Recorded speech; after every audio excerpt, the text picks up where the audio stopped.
Where's Glenn? Where's Glenn gone? Oh, what's going on, people? It's Mr. Dog back again with the review show. I hope everyone's fit and well. Big show, a long show today. As you know, we're talking about the Manchester City game that ended in Man City 6, 0. And as you know, that no one is wearing yellow today because this is Des' fault. I've got to blame someone. It's time for deadline day, and we all wore what we've got yellow yesterday. so as well, it's time for deadline day today as well. And there's Glenn. I don't know where Glenn went. Glenn just went somewhere. So here's Glenn. I don't know where he is. He's gone. Maybe his Wi-Fi isn't working. But yeah, so people, we've got a bit of a longer show today. Like I said, we're going to talk about the Man City game. We're going to talk about the 150 players that we brought in. There's players. There's two. Like how long is left? There's another 2 hours to go. So we thought, because it's a longer show, we thought we brought the two people who talk so much. So people we brought in the two men as well, and as well he popped in a little bit, and he's man himself, Glenn, as well. So yeah, people, before we do start, you know the rules. If you're new to the channel, please do hit the like button, subscribe if you're new, and comment below, people. Let's talk about. You can talk about Man City. You can talk about the 5,000 players that were brought in, the 5,000 players that we are linked with. Get involved. Right, let's introduce to everyone, as everyone knows everyone is. But I thought, if you don't know everyone, I'll start with the man below that came late, Wi-Fi problems. The man himself, Glenn. How you doing, Glenn? Very well, guys. How are you? 2 hours to deadline. Bad. It's all good. I was just saying, Glenn, that because it's transfer deadline day, no one's wearing yellow. I'm wearing yellow. Just want to tell everyone. I'm wearing yellow. I've got a Pac-Man. Who's that motorbike? Is it you again, Dave? What's that? The motorbike. Actually, Ben, no, it's not me this time. I don't think. Let me just check. Well, the next one, next to Glenn, we've got the. No. For once in my life, Ben, completely guilt-free. Right, next to me, everyone knows who Dave is. Hi, everyone. Dave? Yeah, very well, mate. Thank you. Yeah, my first ever deadline day special, and I'm wondering if you're going to channel your inner Jim White tonight, Ben.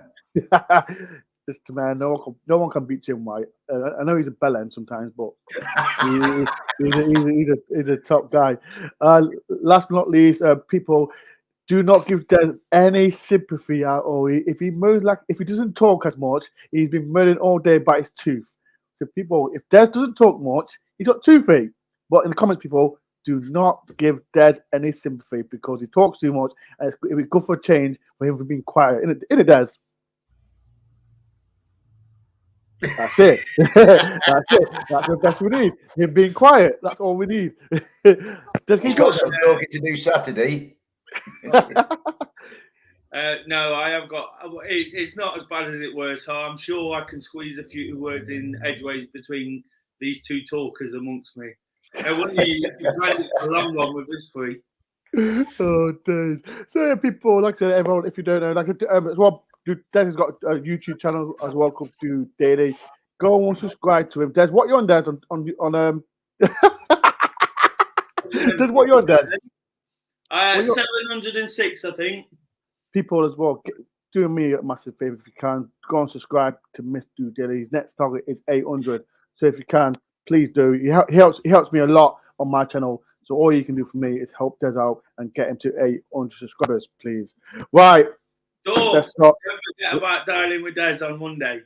Dialing with Des. Well, people, and as well, people, if you're out of the UK, please go and contact Des, because like Des does a show on Monday nights as well for dialing with Des.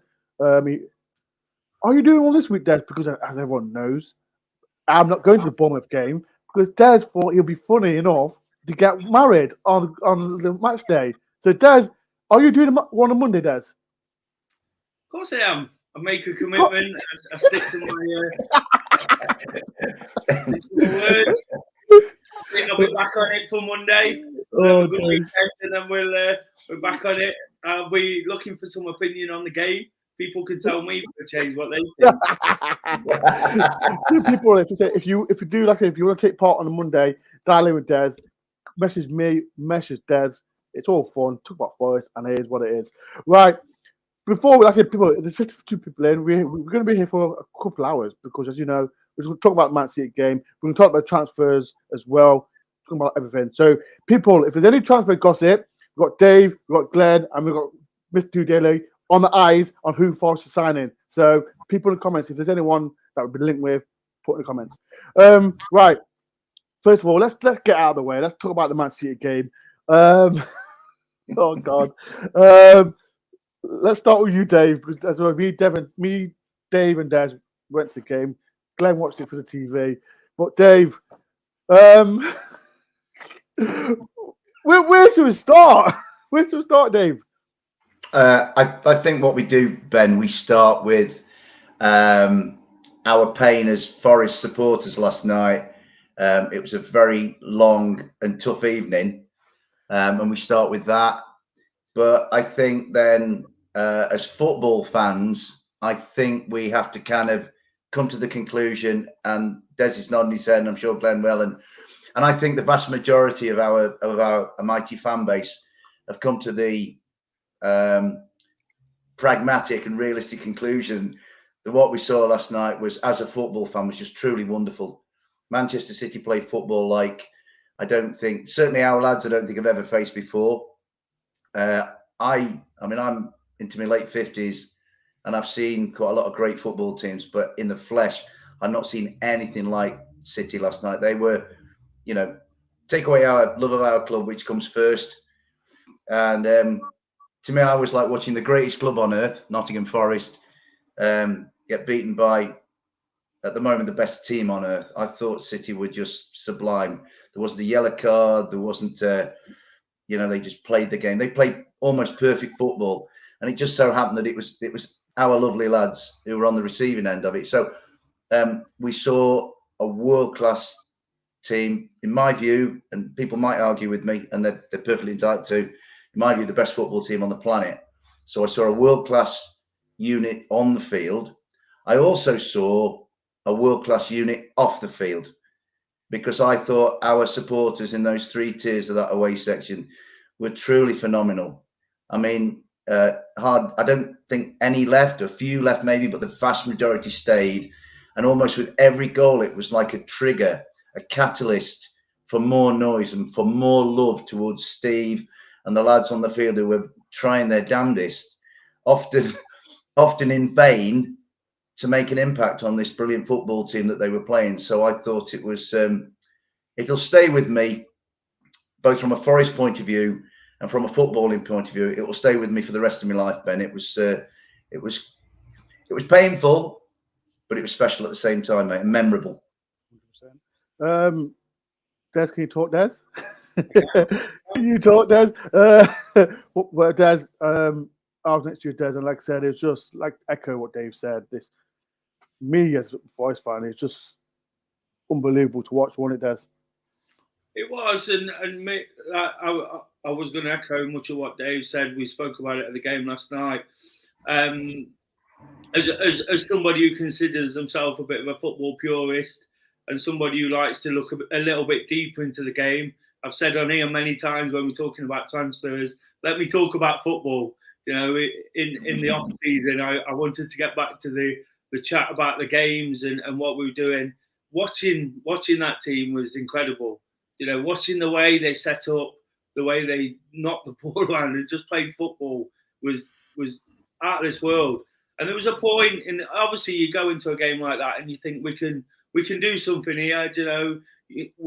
We all have that sort of blind optimism at times, but there was a point in the game, I don't exactly know where it was, where you just kind of go, it is what it is.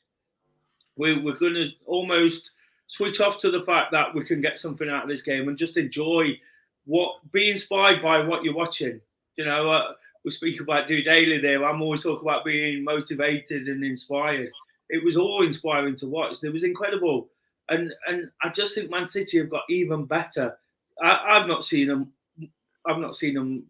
in person, so I can only go on what I've seen off the television. But some of the football was just breathtaking, out of this world, and they've got one or two players. I mentioned Cancelo to you. What a footballer. He's probably one that goes a little bit under the radar. Alvarez, the striker, that second goal, the way he kind of controlled it, bent his knee over it and volleyed it into the top corner all in one movement.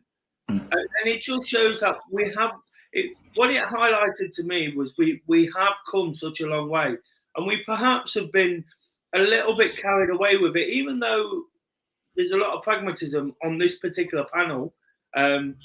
We've still probably got a little bit carried away with how far we're going and what we're trying to achieve. So what I'm getting to really is the Premier League is really, really, really, really tough. Let's make no bones about that. We listen to people commenting all day going, oh, we'll be fine, we'll beat them, we'll do that. If we do, brilliant. And when we do, because I'm still really confident we will, but let's just sort of enjoy this process, enjoy what's happening. I'd rather finish 17th and go to places like Man City on a Wednesday night than go to Stoke on a Friday night in the rain or whatever it is. I love how everyone says Stoke. Even I say Stoke. Everyone says Stoke. Everyone says Stoke. But it's the whole thing, that it's just fun. I've been using this word on my own social media. The Premier League is just fun. And I know that sounds a little bit cheesy and a little bit corny, but it's real good fun. The stadium there yesterday, I did a post. I do a little bit of a write-up after my things and with all my pictures. And the whole thing was on another level. Every single aspect to what it is, whether it was the stadium, whether it was the crowd. Their crowd was good as well. I'll just add that in.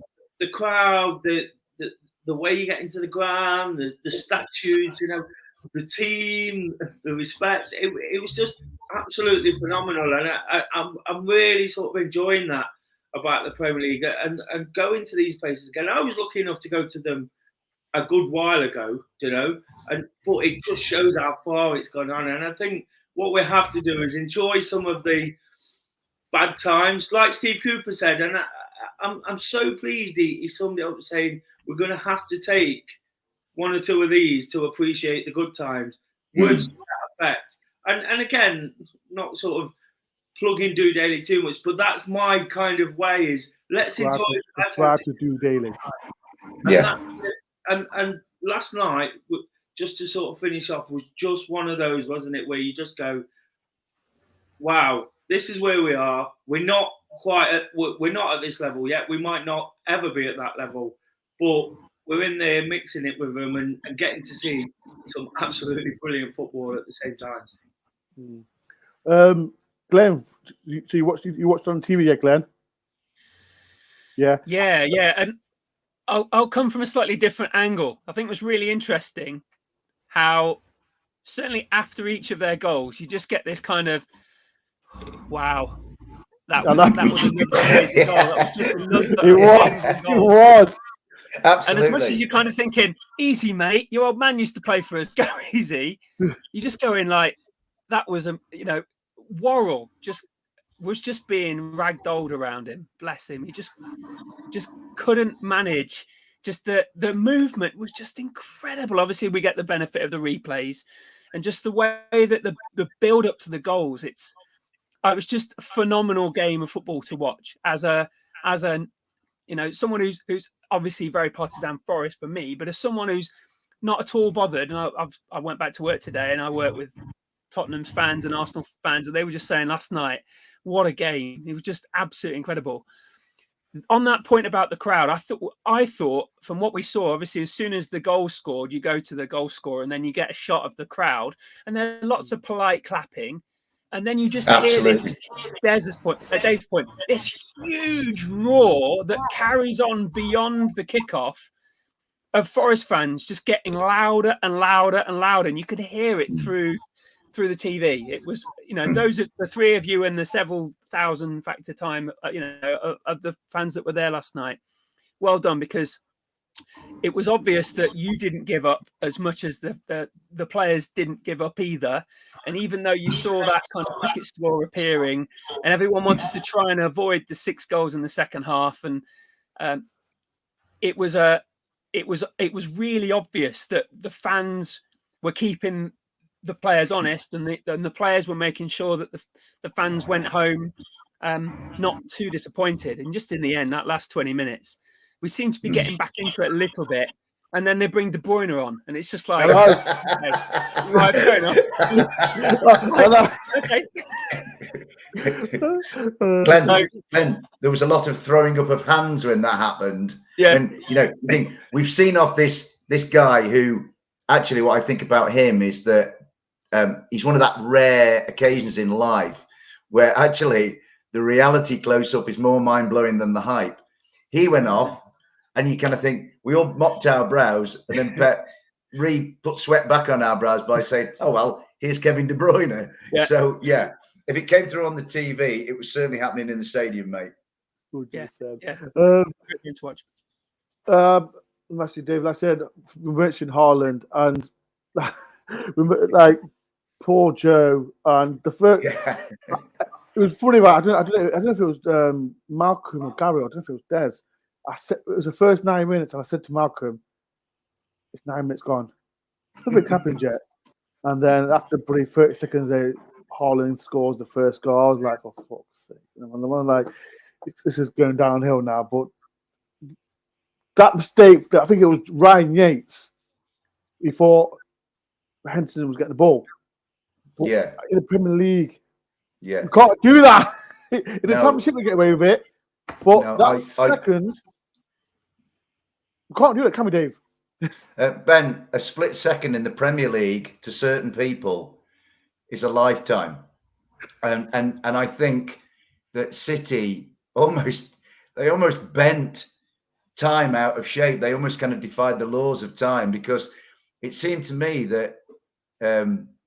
The lads I came back went to and then came back from the ground with, we all sort of seemed to think that City played walking football, where Forest, bless them, were desperately running, you know, body parts off to try and get close to them, and City were walking, and yet City seemed to be 10 minutes ahead of where Forest were. Yeah. And even though they were walking, every single one of those guys in sky blue seemed to have a 20-acre field around them. And it was just, I looked at the lads that I was stood with, and then the general population around us, and there were lots of kind of smiley faces of almost like, well, this is just bizarre. And then, if you think they won the league last year without a centre forward, right? And you kind of thought, well, maybe they're kind of in need of a striker.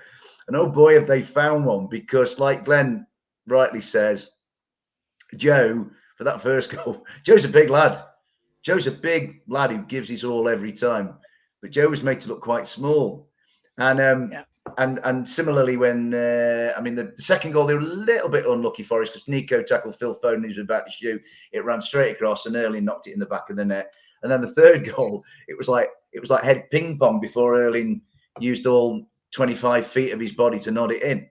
But it was like, there was a great quote in the car. One of our lads, I don't know if he was quoting somebody else, but he said that with Haaland up front, it's like City have signed Thor from the Marvel Universe. Do you know what I mean? And I just thought it was quite an apt description. But City were just, we all of us, the four of us, we love football. We know football. We think it and we live it and breathe it. And as Des said, we're all relatively grounded in logic and reality to know it was going to be tough, and to know that the chasm to certain teams, you know, I guess the 4 or 5 at the top, was going to be large. But I think last night was almost like, crikey, that large?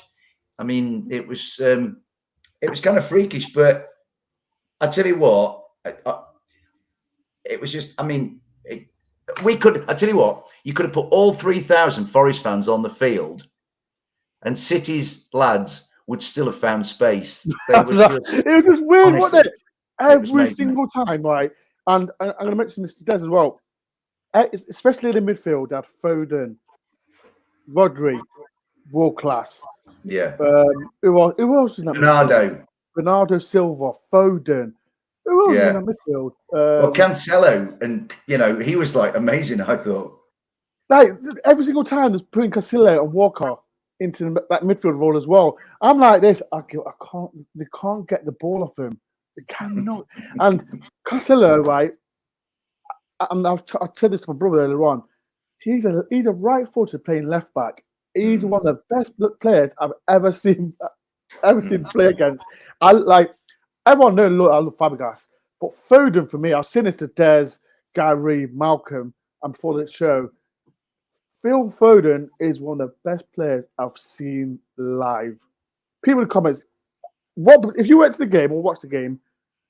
Who's the best player you've ever seen? Because I'm gonna get to the people as well. Dave, who's the best person you ever seen live play football? That's a really tough question, actually, Ben. That is a tough question. All right, okay, I tell you what. I saw a friendly at Forest many years ago when I was at uni here in Nottingham, and it was after the ban. After the Heysel disaster, the English clubs were banned from Europe, and I believe the first friendly for about either 18 months or 2 years after the ban, Forest played PSV Eindhoven at the City Ground. It was a freezing February night. I think there were 4,000 in the ground, and me and my mates, we were like Eskimos. We were all huddling together for warmth. And Ruud Gullit played for PSV Eindhoven, and he was like absolutely out of this world. I've not been lucky enough to see like Ronaldo and Messi and Maradona. Cruyff's my favourite player of all time, but the best I've seen live would probably have to be Ruud Gullit that night. It was freezing, and yet he was absolutely majestic. Des, who's your favourite player that you've ever saw live? I'll tell you one thing, and just sort of bringing it back to last night's game. Haaland's not far off it. Yeah. I made reference to him being Ivan Drago from Rocky 4. Yeah. If he dies, he dies. If they die, they die. It's just that was one hell of a performance. When you talk about the best players I've ever seen, I always, because it's so hard to differentiate between generations and things like that. I remember when I was young, and when you're young growing up, there's players that scare you. There's players that petrify you when you're young, and you think they're always going to score, or you're never going to get past them. And there was two players that stuck out for me when I was sort of getting into football from about the age of 8 or 9, and then through my sort of teens. Two players I remember, and one was Alan Shearer, because I just thought, we can't stop this guy. We really can't stop him. And the other one was Peter Schmeichel, because I think he's the best goalkeeper I've ever seen in my life. And I just, they had massive presence. They had all the ability in the world, not much charisma between the two of them, but everything else, they were just perfect. But like I say, just dragging it back to the game last night, Haaland's performance was one of the best performances I've ever seen against Forest. There's been some standout ones over the years, but that guy's an absolute beast. He's going to get 30 goals. He's going to get 30 goals. He's going to get 5 hat-tricks. Yeah. More than does. It's only been 6 games. He's got 2 hat-tricks in a row. And he's got 9 in 5, lads. Yeah, because he scored 2 against West Ham at the start. I seen him, didn't I? Bloody it. Yeah. People in the comments, man. What do you think? And Glenn, you're next. Who's the best player you saw live? It was probably Rubinho. Played for Brazil in 94-5. I think we went to Wembley, England. I think Gary Lasso scored the only goal that game, but he was phenomenal. Yeah. Yeah, one of the Brazilians, I think. Live, obviously, there's many players that I've wished to have played or watched play for club teams, but as a national team, I think so. Yeah, the greatest footballer of all time, though, is still John Robertson. Absolutely. Yeah, I just see that on false flags as well. John Robertson, false flag says as well. Yeah, so people as well who in the comments as well get involved. Who was your favourite player you've seen live play? Right, let's talk about today's game. And I know just as well. It was so hard. I think it was about 20th minute mark, and they had 89 possession, and we just couldn't touch him. And let me ask you, Des, do you think Cooper it was right to have Lingard on the bench yesterday, or think it was right to be defensive against Man City? I'm going to sit on the fence with this, Dole, because there's a reason I'm going to sit on the fence. It doesn't matter who was in that team or what formation. We could have got done 6-0. We could have got done 8. You know, it wasn't about what. As much as we look at Forest, we want to see some signs of progress. You know, when teams play Man City, it's not about them. It's about Man City. Man City can do that to teams in the top 6. You know, there's games where they beat Spurs 5-0 and things like that. You look at what Forest played. You know, there was lots of new players, but I'm not in a position now to question what Cooper's doing. You know, on the back of that performance, it was an absolute pleasure to watch what they did. From a Forest point of view, yes, we would have liked a bit more. You know, but at the weekend, everyone was saying those 3 aren't going to get you goals, weren't they? You know, so it tried something a little bit different. We was always going to be under the cosh. Just going back to the point you made with Dave about that first goal, you know, those opportunities are going to arise. And because Haaland's so strong and physical, you know, it's just going to keep pushing us back, isn't it? If Worrell and McKenna and Kayate had gone 10 yards up the pitch, that would have been 20-0. They'd have just ran in behind them. So, why I'm making that point in relation to Lingard, because if Lingard's on the pitch and you want stuff to happen up the other end, your midfield's got to move up. Your defence has got to move up. You know, this is why against Tottenham, we had a relative degree of success, because they're quite happy to soak it in and let their front players then bomb on. So they gave us an opportunity to take the ball off them in their penalty box. They still ultimately proved too good for us at the other end of the pitch. So while players could move out, it looked like we were playing a more attacking game. Everyone's saying we went there and parked the bus. We didn't. We just couldn't bring the players out. Yeah. Because if we had, we'd have got dominated. We got dominated as it was. But we couldn't have gone any further up the pitch. And that's why we didn't have anything up top. Because the more Glenn blends into his coaching, you know, the more you stretch the play and defence to midfield to attack, you're just picking up scraps. Late on, when Tyro come on and there was a bit of running at them, you know, I didn't think he did too bad himself personally. I think he did himself credit again. Towards the end of the game, it was tiring, but we just couldn't get close enough to them, and I think that was the problem. We mentioned him before the game. I had me and a couple of friends had a bet on a booking on a certain player. Not going to say. And we was kind of fuming because that player just couldn't get near enough. You know, it wasn't that he was going to foul, but if they'd got too tight and tried to get up the pitch, we'd have ended up with another 7 bookings as well, probably. You know, we were running that risk already. You know, 2-3 bookings down the line.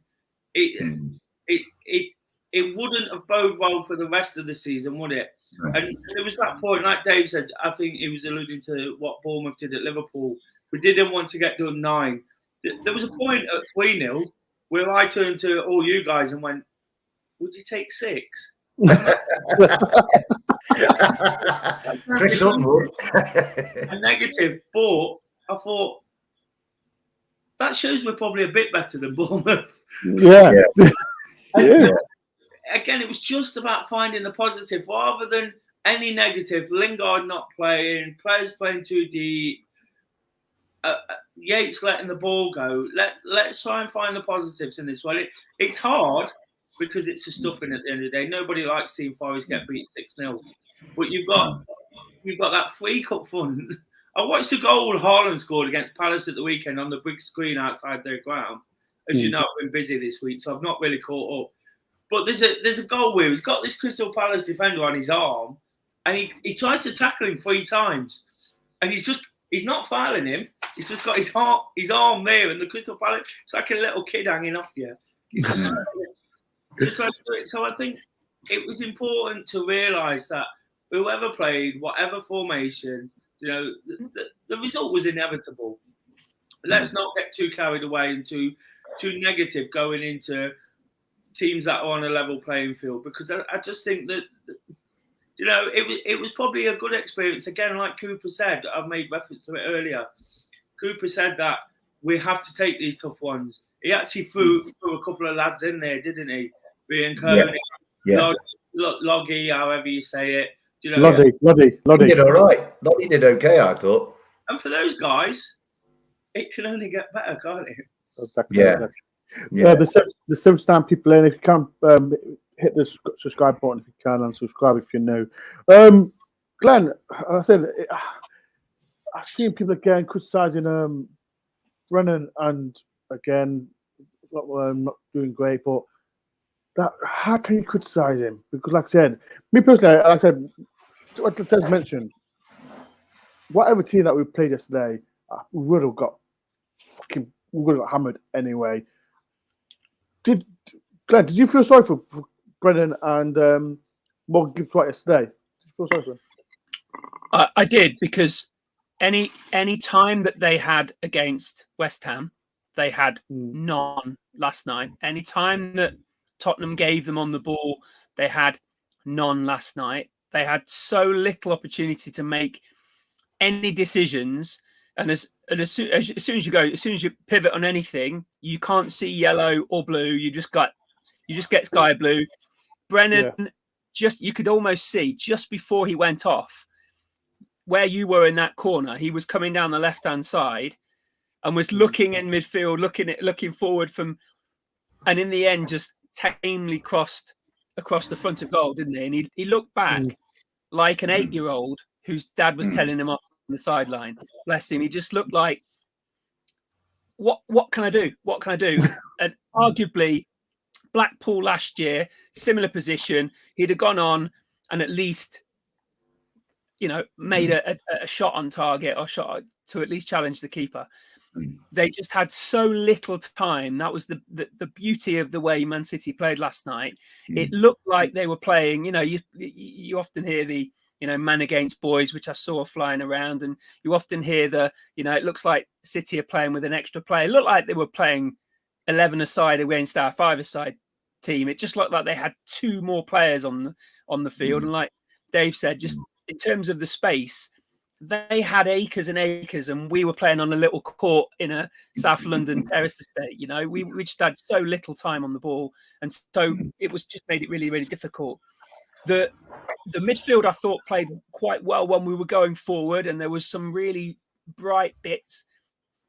And then Cooper, as you may or may not have heard, was saying you have to be perfect to play against them. As soon as you make an error, they just punish you, and the ball's 40 meters back. You can't track back. You saw Brennan and Morgan Gibbs-White working really hard in midfield. In fact, dropping back, Des, as you were saying, at least to try and support a little bit more. But I did feel sorry for them in terms of they were playing very wide on this right-hand side, near side to us, far side to you, and it was a real humbling event for them. I think I'm not surprised they were taken off after an hour or so.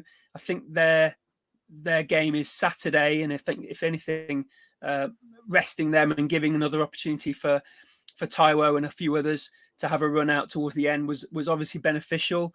You get to the point, don't you, where and Cooper said this in the post-match, you try and keep it as low as you can without it being a cricket score, and giving opportunity for players to play. I think it was clear that you get to this point where as soon as the 4th goal went in, Pep was gesturing over to most of the guys running around and say, okay, let's stick you on. Sorry, Glenn, when I seen that, Glenn, I was like this. Yeah.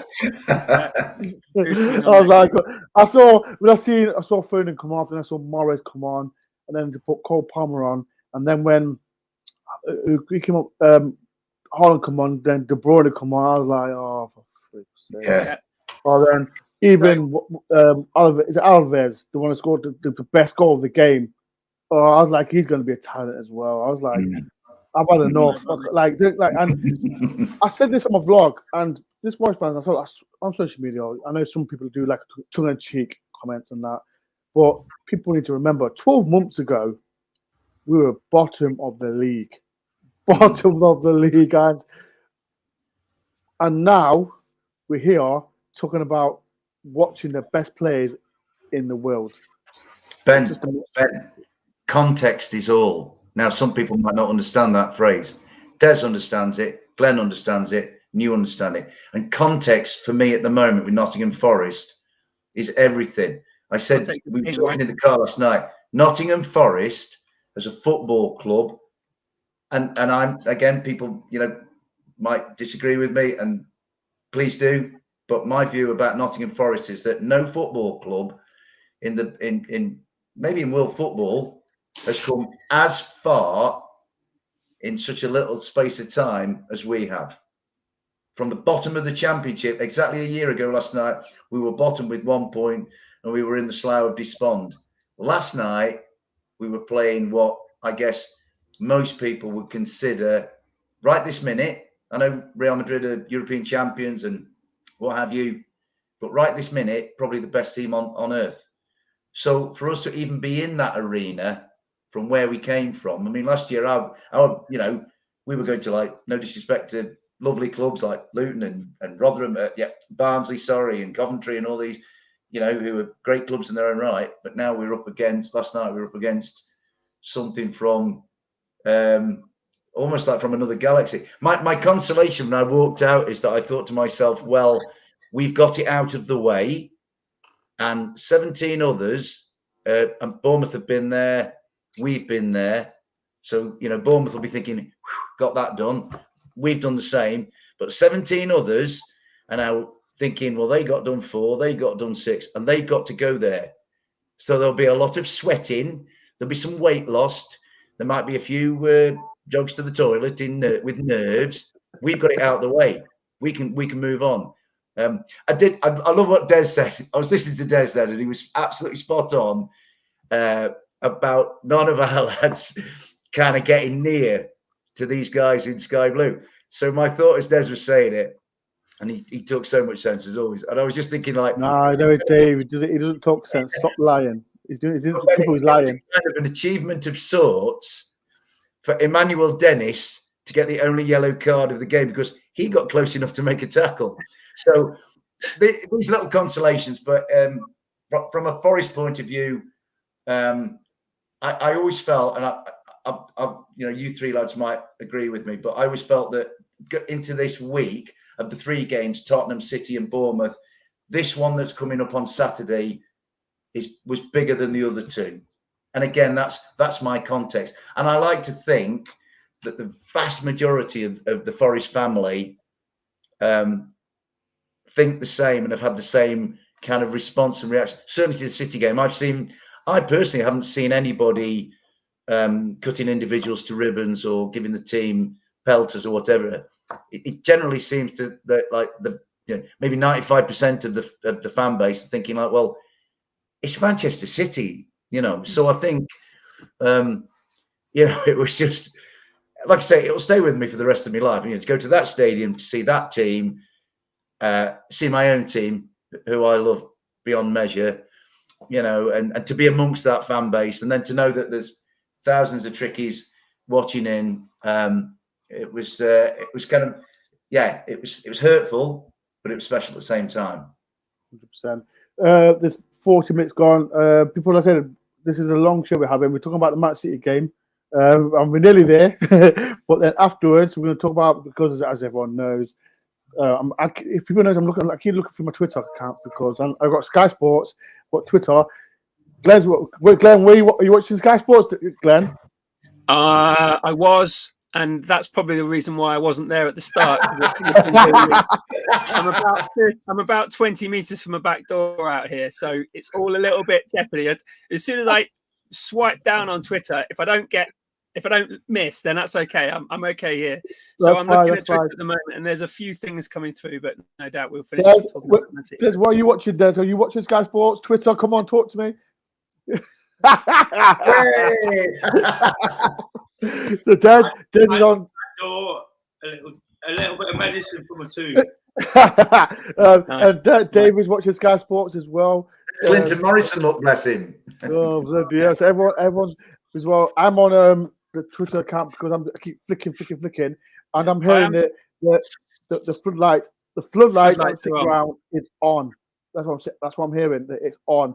So Des, if you could do me a favour, Des, can you have a look, Des? Des, can you have a look, Des? Exclusive news. Never looking for floodlights on.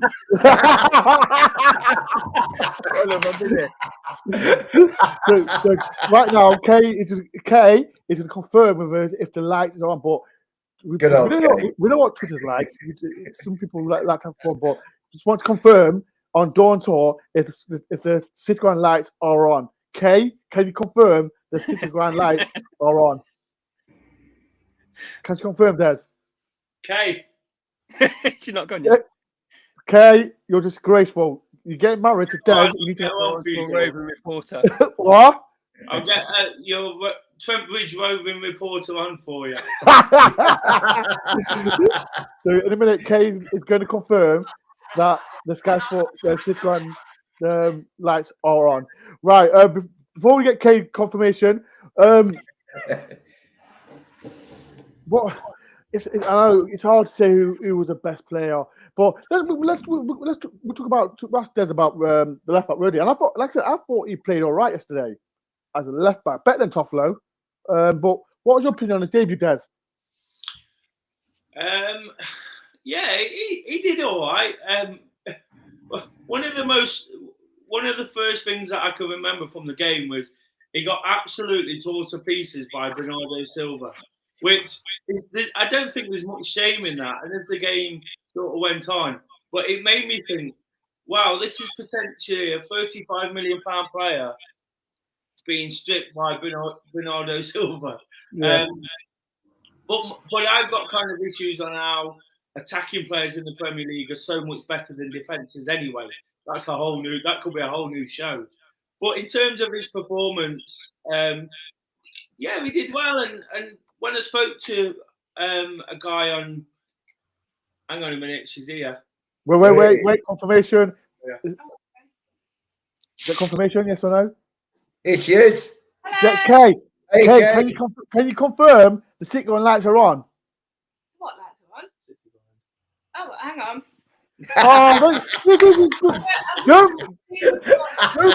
This is great, Des. What's exclusive? They're on. They're on. They're on. Right, so Kay has confirmed the lights at the ground are on. So it seems like something's going to happen today. Electricity bill, they'll be massive. So people go on Twitter and say, if you put a hashtag, Kay from Do Daily has confirmed City Ground lights are on. Put that on Twitter, people, and hashtag K as well. Right. Yeah. So Loggy Door, he was he was good. And speaking to the guy I did from Argentina on Dialing with Des, which is on Monday evenings at 9 p.m. Yes, don't forget that, Des. Don't forget that. When's it on, Des? It's on the DoreOnTour YouTube channel at 9 p.m. every Monday, talking about the weekend's action. The last word. Anyway, but speaking to that guy from Argentina, obviously we don't know much about him. He told me that he crops up in the opposition's box quite a lot. And what was interesting yesterday, for his best chance almost, was his header into the side netting. We almost went up as if we'd scored, and we got there. But no, he did get in the box. He got forward. He looked okay. Again, it's really hard to tell, isn't it? Against that sort of opposition. I do feel even though you couldn't take too many positives out of what he did, it was all about containment. He would have probably done a better job than Toffolo could have, and just in terms of pace. I don't think Toffolo's been too bad, but he looks like he's got a little bit more pace. Again, he got in the box, one of a very few Forest players to do it. So it's about finding those small positives in it, isn't it? And it did okay. It did okay. I'm really intrigued to see how he plays after the sort of things we've heard that it was even linked with City at one point. And these kind of things, and the fact he fell out with Simeone, and it's all a bit interesting how it's going to transpire. But it's definitely one of the most intriguing signings for me. Lodi scores. Is it a different first half, or would it be much the same? No. I'm sorry. No. About 6-1 at half time. Yeah, based on what Palace did. Palace were 2 up, and Palace actually in recent years have got probably the best record at the Etihad.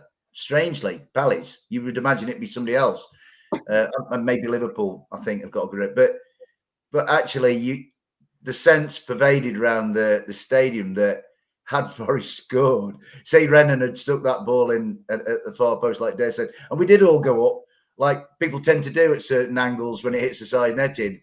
You kind of almost think, well, why did Forest then go and stick that big stick in the hornet's nest? Do you know what I mean? Yeah, you don't want to poke the bear. No, you don't. No chance. I think if we did score yesterday, I think it would have been another. Nah. I think when Lolly had the chance and he hit Sanettin, there would have made no big difference because they're just an animal. It's just like there was a lion and we're just like a little puppy, or you can say something like that because it was funny because every time we had the ball, it was like 3 players just like rah. Yeah, that's how it felt. And poor. Joe, I don't know if it was Worrell or it was Ryan Yates. Every time Ryan Yates had the ball, Rodri, Goodhand, all the midfield just attacked him. Even Kyle Walcott, he was a right back, and then every single time it was him and Cosillo coming to that midfield role. I'm like, just give him a break. Give Ryan Yates a break, man. Like, give him just let one person. You don't need all 4 of you coming on him. That's how good it was, and that's how I do it. It's just come into my mind, about what you said and about what Glenn asked me. I can probably answer it a bit better now I've thought about it and what you said. I don't think it would have made any difference. I don't think goals against the City make difference because what they are, just like Ireland as an individual, they're a well-oiled machine. Pep was as intense on 80 minutes as he was on 8 minutes. He was so you can see when they don't do what they're supposed to. And I think Steve Cooper's kind of getting to this level with how he demands certain things on a football pitch. But Pep demands perfection all the time. Yeah. And you can see those players are probably pressing like that in training. So all over the pitch, it almost becomes second nature. If they're playing at that intensity, every training session, every 90 minutes, when you've got someone in midfield and they're all going hunting in packs, even though they're hunting in packs, it doesn't feel like they're running at 100 miles an hour, but they're buzzing, they're there, the movement, they get the ball, they move, pass and move. And I think that's, to answer Glenn's question a bit better, I just think it wouldn't have made a difference because City are just so intense as a football team. With the football, they're so calm and relaxed and beautiful. Yeah, brilliant, Des. I totally agree with that. Glenn's question is a belter, actually, and what you've just said, Des, you've actually said what I was thinking. It's this business of that intensity and that graft and that work rate, but where the lesser mortals make it look hard work, City make it look pretty effortless. And for Forest to have had that experience, because Forest made some mistakes. Forest were naive as a newly promoted side. Who've not been in this kind of echelon and this exalted level for so long. You can forgive them to a certain extent. We don't want it to happen again. Steve won't want it to happen again, based on his drive for perfection, which is what all these managers in this division have got or should have. But City just seemed to kind of have, even when it was going to like 4 and 5, and we were, casting glances, askew at each other, and we were all. I was like this. I was like this. Yeah. No. Well, actually, Glenn, you didn't. You might. We were. Des will tell you. We were stood there, and he was going. Dore was like looking through his fingers. You know what I mean? Like, saw the picture. But City see, and this is what I think sets City apart from the other big guns, if you like. Tottenham, Arsenal, Liverpool, Chelsea. United. I'm not sure if they're in that bracket at the moment. But City seemed to me to have 2 or 3 other gears they could have gone to had they needed them, and it was just the level. I thought they were like chess grandmasters, where they knew 10 minutes ahead where the ball was going to be, and each one of them knew where to be to receive it. And poor old Forest, whatever they did and however much effort they put in, just apart from Emmanuel Dennis's yellow card, couldn't get there. Well, what happens when teams put pressure on you like that? When teams are so intense, they force the mistake. So when everybody's talking about Joe Worrell did this or Ryan Yates did that or whatever, they force that mistake, and that's again where the naivety comes in, because it's about sometimes perhaps kicking the ball long. For example, Henderson, who's been faultless to this point, I said as soon as he chipped that one out, he's pulled out the wrong club. Yeah, he pulled out the sandwich, and he needed a 7 iron. But what happens is, because City is so intense, they're not giving Forest even half a second to think.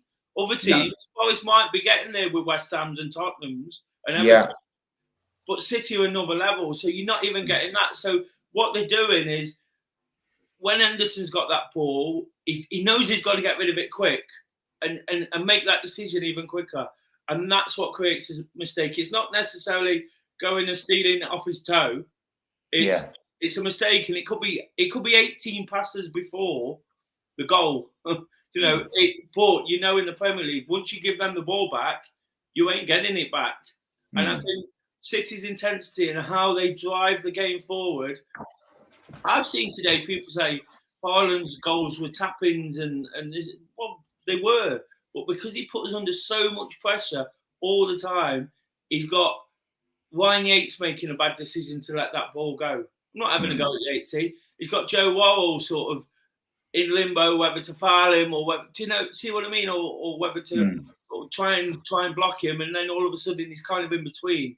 And I think what Forest have to do almost is learn that, especially from the Tottenham game. Again, we can't take too much away from a 6-0 defeat. But from the Tottenham game, you've got to be there all the time. Yeah. You've got to be doing the same things. It's repetition. That's all City is. It's repetition. When you're good at something, keep doing it. And that's what they do. And I think that's where Forest, of course, we've got to try new things. We've got to do new things. We're gelling, this word at the moment.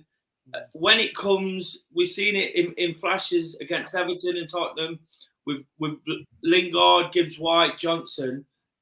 That's when we can really start to judge where we are. I think that's all brilliant, Des, and I'm going to echo all your sentiments. I think last night was more about what City did than what Forest didn't do. I mean, I think there'll be some people. I think there are some people who kind of, I don't know, what do they expect? They expect a 5-0 win for Forest every week. Not going to get it. And I think sometimes, I mean, I put a thing on Facebook today where I said, sometimes you just have to merely hold one's hands up and acknowledge an opponent's brilliance. Yeah. And last night was one of those occasions. And I just think that, we could browbeat Forest for this pass was put astray, this was done.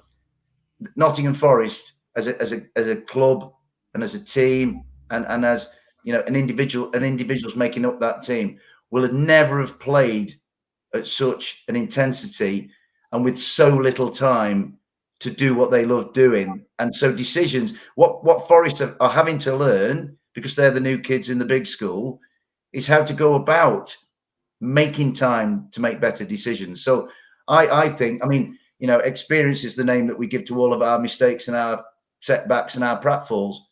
And I think Forest's experience bank will be nicely full after last night. And I think that they'll sit down as a group, because that's Steve's way. They'll analyse everything. They'll look over. They will look for good stuff. There's a lot that wasn't great, admittedly, but I think that they'll attend to those matters. My hope now is that we see some of those, and it's a very quick turnaround time, that we see some, I'm not saying adjustments, but some recognition of what didn't go so well last night, and for it to be remedied before we play what is a huge game on Saturday. Can I just make one last point on that, Dor? I know we've had quite a lot of airtime on this, but the naivety thing as well. I think some of the things when it comes to naivety, I've just defended Forest in many ways because City forced the issue, but there was one or two little things, and it seems trivial. It's like the free kick that I think Dennis hit it. Yeah, he hit the free kick.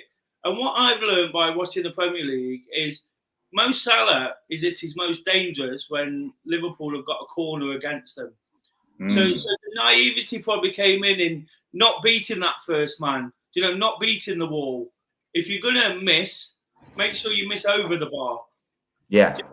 And it might sound stupid, but little things like that, I'm starting to pick up on a game-by-game basis. Because you give the ball away, like I say, it comes back to this thing, you give the ball away. At that point, we couldn't get near De Bruyne. Before you know it, the ball's in the back of the net from our free kick. Yeah. And I think they're the things where you can almost say, this is where Forest have got to improve. Start realising in the game where it went wrong, beat the wall, beat the first man from a corner, take a booking maybe at a certain time. I'm not advocating that too much, but it's becoming streetwise to the things that work for other teams time and time again. Because if you ain't getting your basics right, they're going to be all over them. You're making it easy for them rather than them having to show too much ability. 100%. There's 105 people in. Like I said, we'll do an album about the game, and then we'll talk about the transfer talk as well. Glenn, anything else about the Man City game, Glenn? Yeah, I thought Williams had a really good game. Who else do you think on the field perhaps kept it down to the 6? I thought Williams was really strong going forward. He played really well defensively. I think Toffolo, actually, when he came on, I think he took it quite well on that left-hand side. Yeah, he did. Who else do you think? I suggest also Henderson, but I think you're absolutely right, Des. There was a point in the sort of the second quarter where he was rattled quite a lot, and a couple of really good saves in that first half made a big difference. But what do you guys think, Forest-wise, last night? Where were I think when we brought on Dennis and Tabo Wanley, we played okay. I know the game doesn't say it all, but when we brought on Dennis, I think he did a little. He was all right. Taiwan, he was all right as well. But I think that's what we need. Like I said, it's good to have. Like I said, if one player's not playing great, I'm not saying Brennan or McGovern with a risk, because that Man City defense is fantastic, and it's good to have two decent good players coming off the bench as well. Because this is what we need. We need a good backup players, and Cooper's done it. But for me, I think Dennis and Taiwan come on. What about you, Des? Before we change subject. Well, I thought Tyro's come on in the last couple of games and shown a real presence and a real sort of determination to prove some doubts wrong. Whilst he's not made too much of a difference ultimately, I think he's made an impact. But one thing I've got with him is Forest's best chance yesterday came when Tyrone Aurier was between the sticks. Well, there was the Loddy one, but then the one in the second half, Toffolo Colback put a cross in.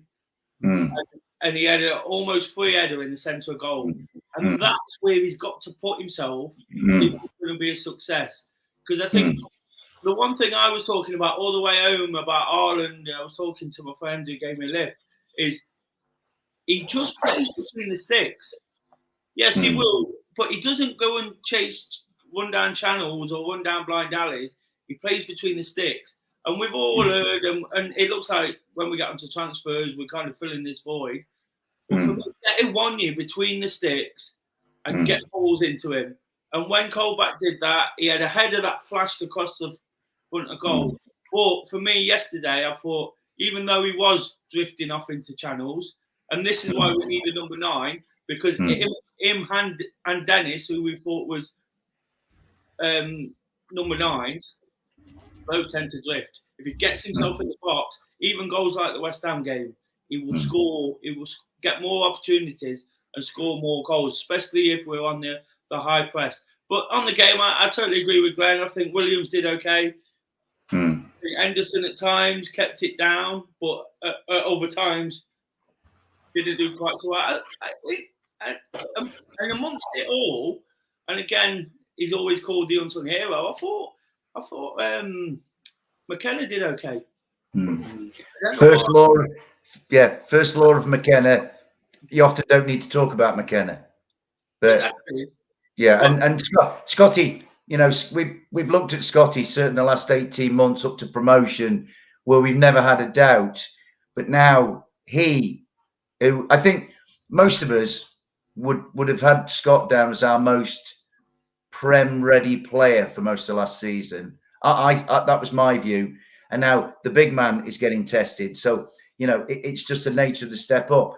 I mean, I'm going to answer Glenn's question as well. It's you're really good at questions tonight, Glenn. You should be on the University Challenge, mate. You know what I mean? I did some CPD about questioning children. Paxman is going, apparently. He's retiring. So I think there's a niche there for you, mate. But to answer your question, I think... Couldn't afford me. Yeah, so I think that I would say Nico. I'd looked around the team because I thought to myself, at the end of this show, Dore's going to do his usual, where it's like team rating, man of the match for Forest, right? And I'm terrible because I just drone on for Britain, as you know.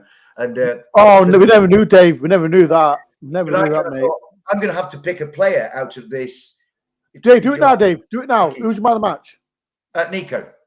Okay. I would go for Nico. I thought Nico really battled hard. Nico showed last night in incredibly difficult circumstances why he's a really good burgeoning young player who's playing at international level. And I love what Nico's done for us since he came in. I think he's been excellent.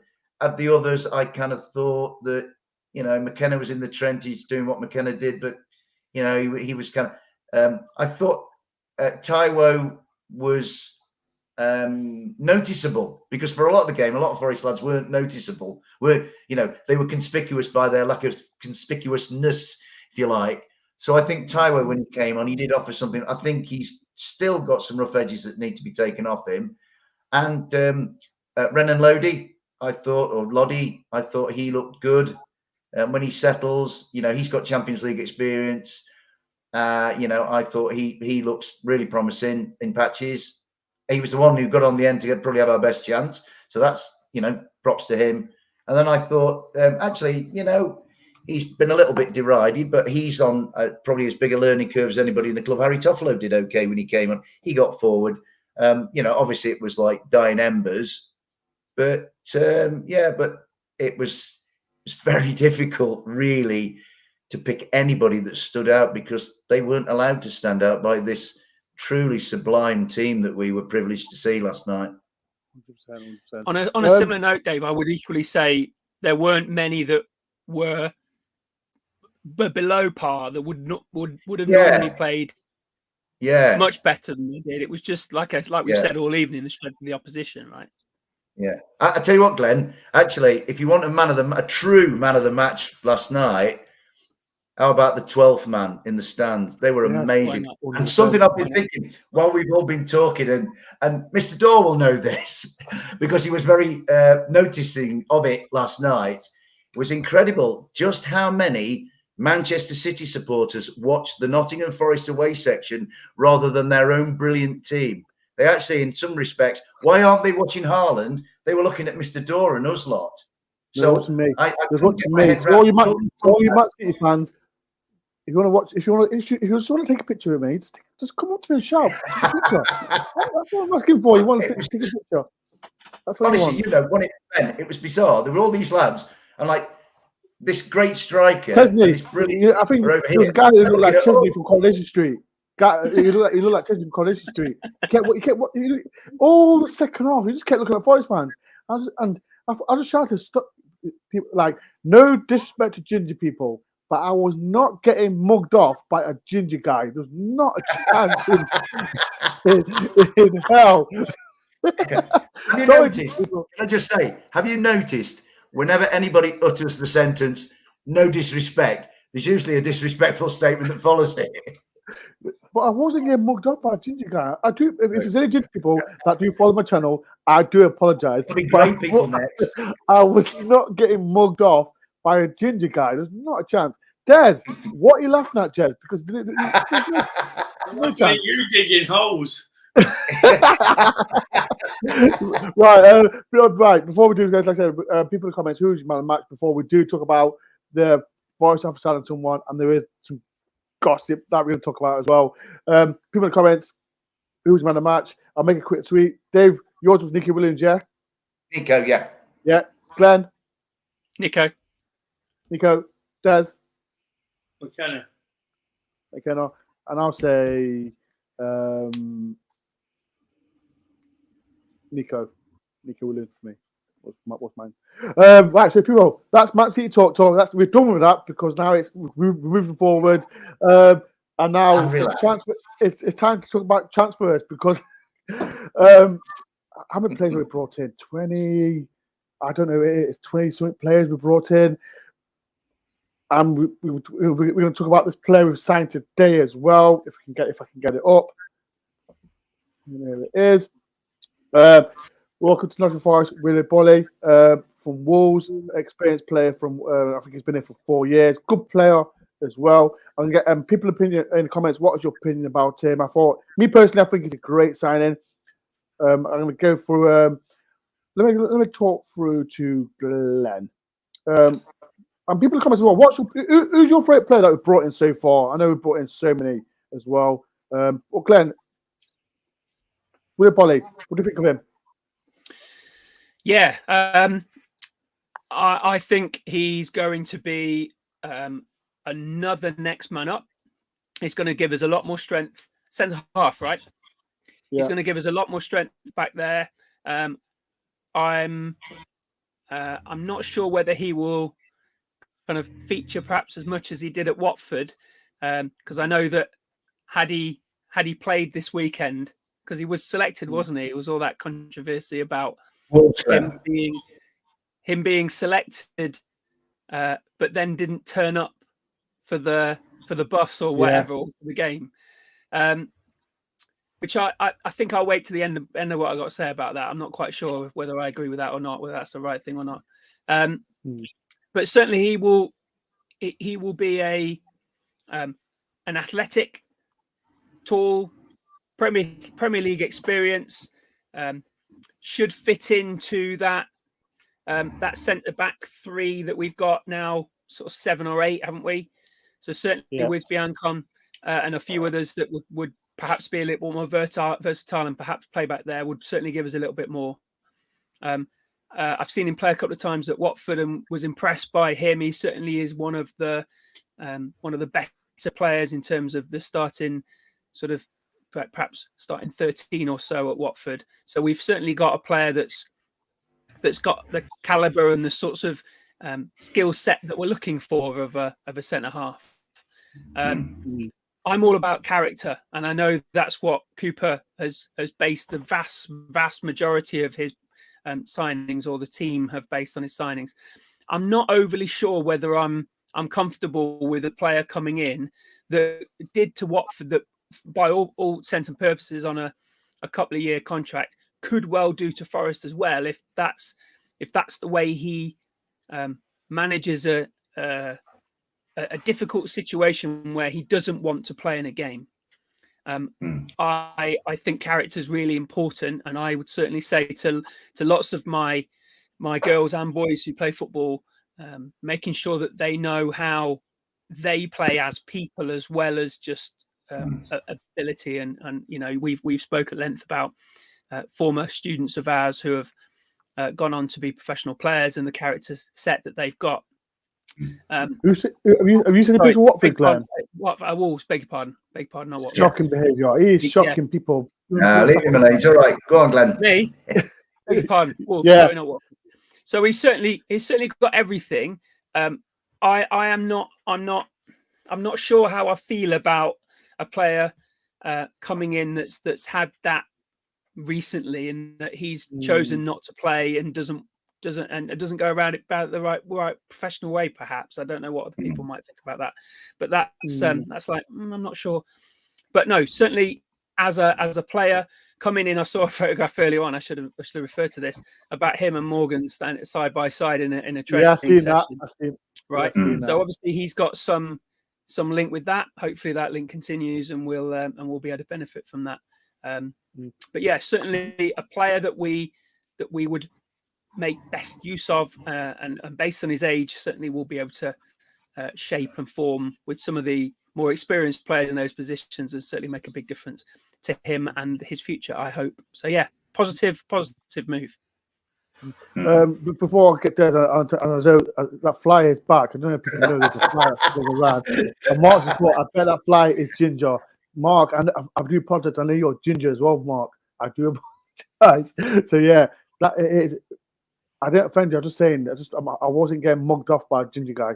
He looked like Chesney for Coronation Street. I wasn't. There's not a chance. I wasn't. Guys, what is it about Willy Boly? Like Glenn just mentioned, he's a player that he refused to play for Wolves, but he wanted to move to Forest.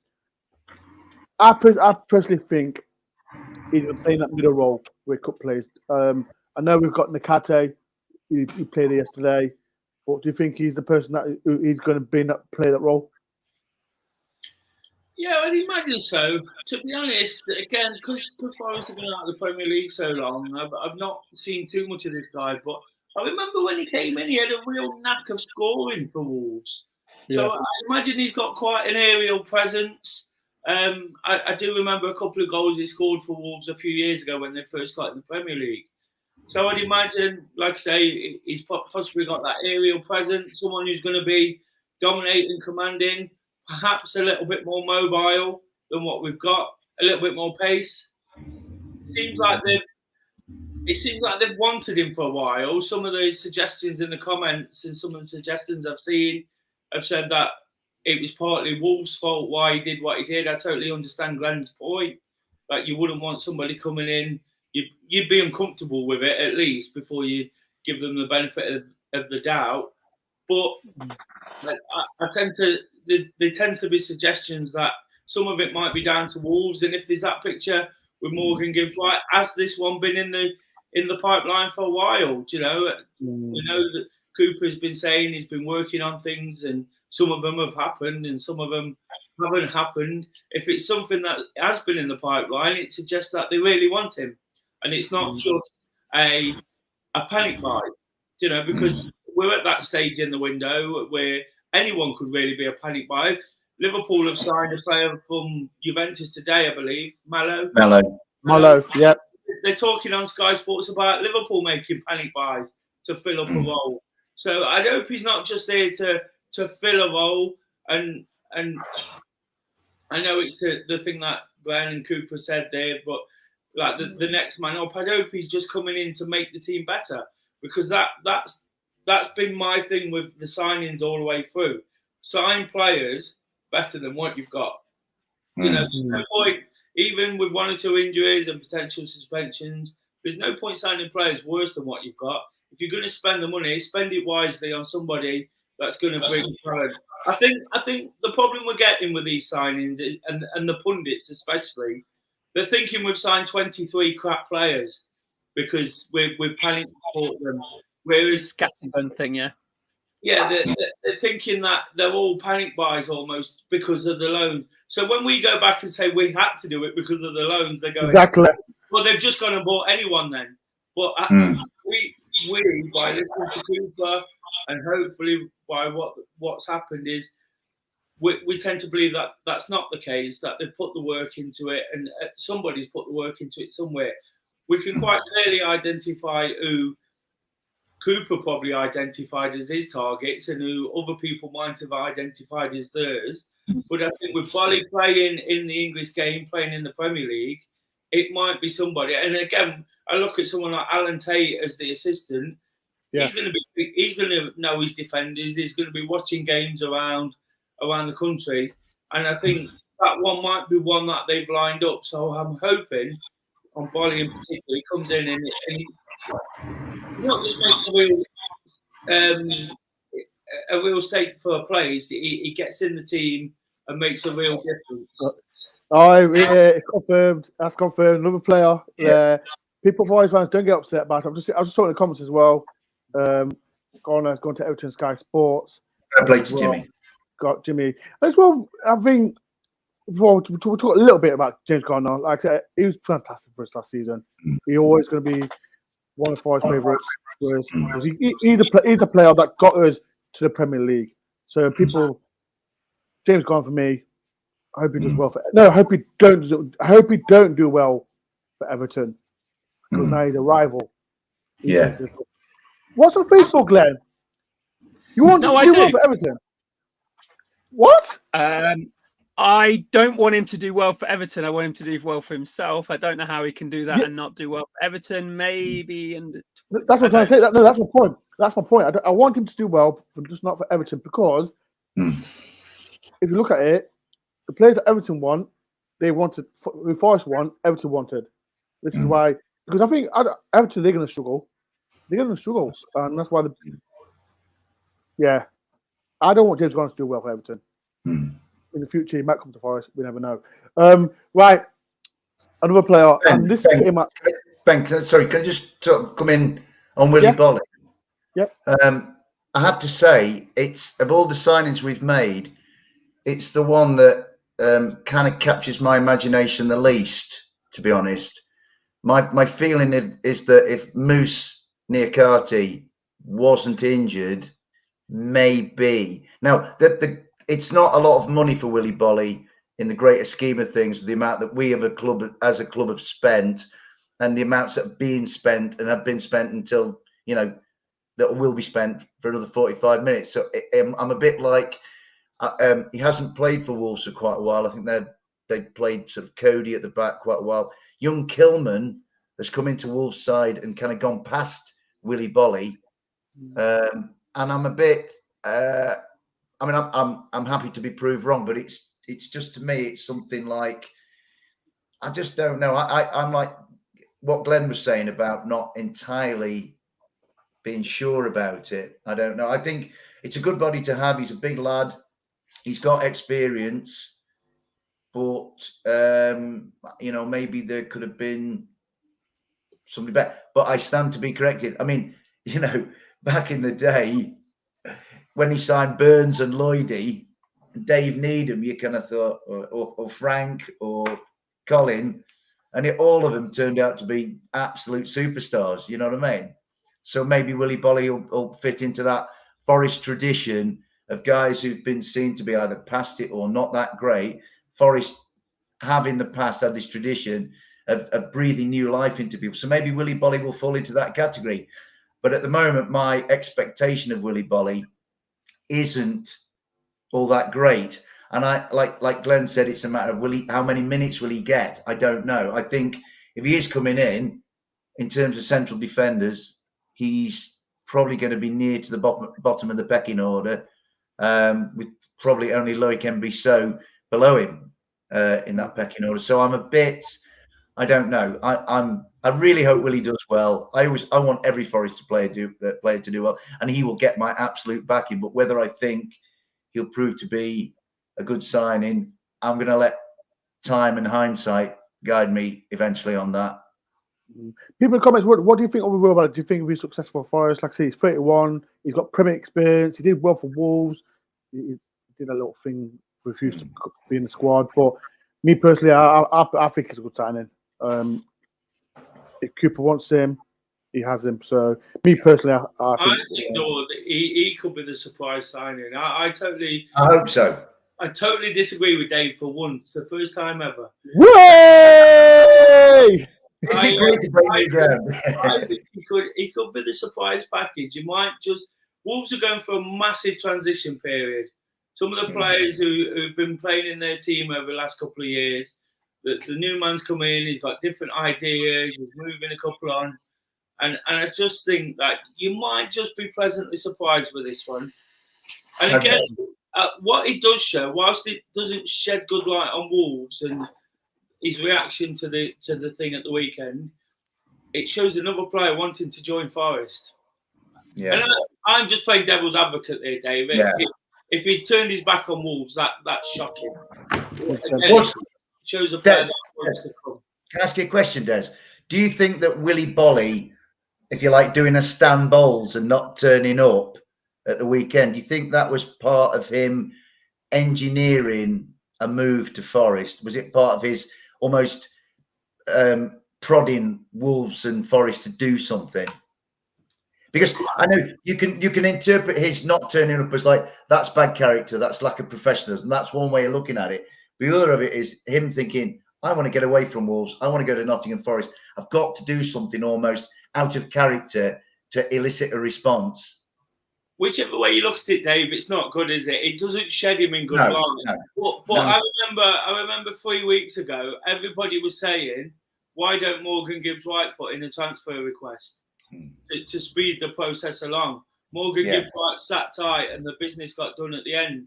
So, you could quite possibly be right. It might not necessarily be on his character. It might be purely on the fact that he wants to move. He wants to play regular. He knows he's not going to get that.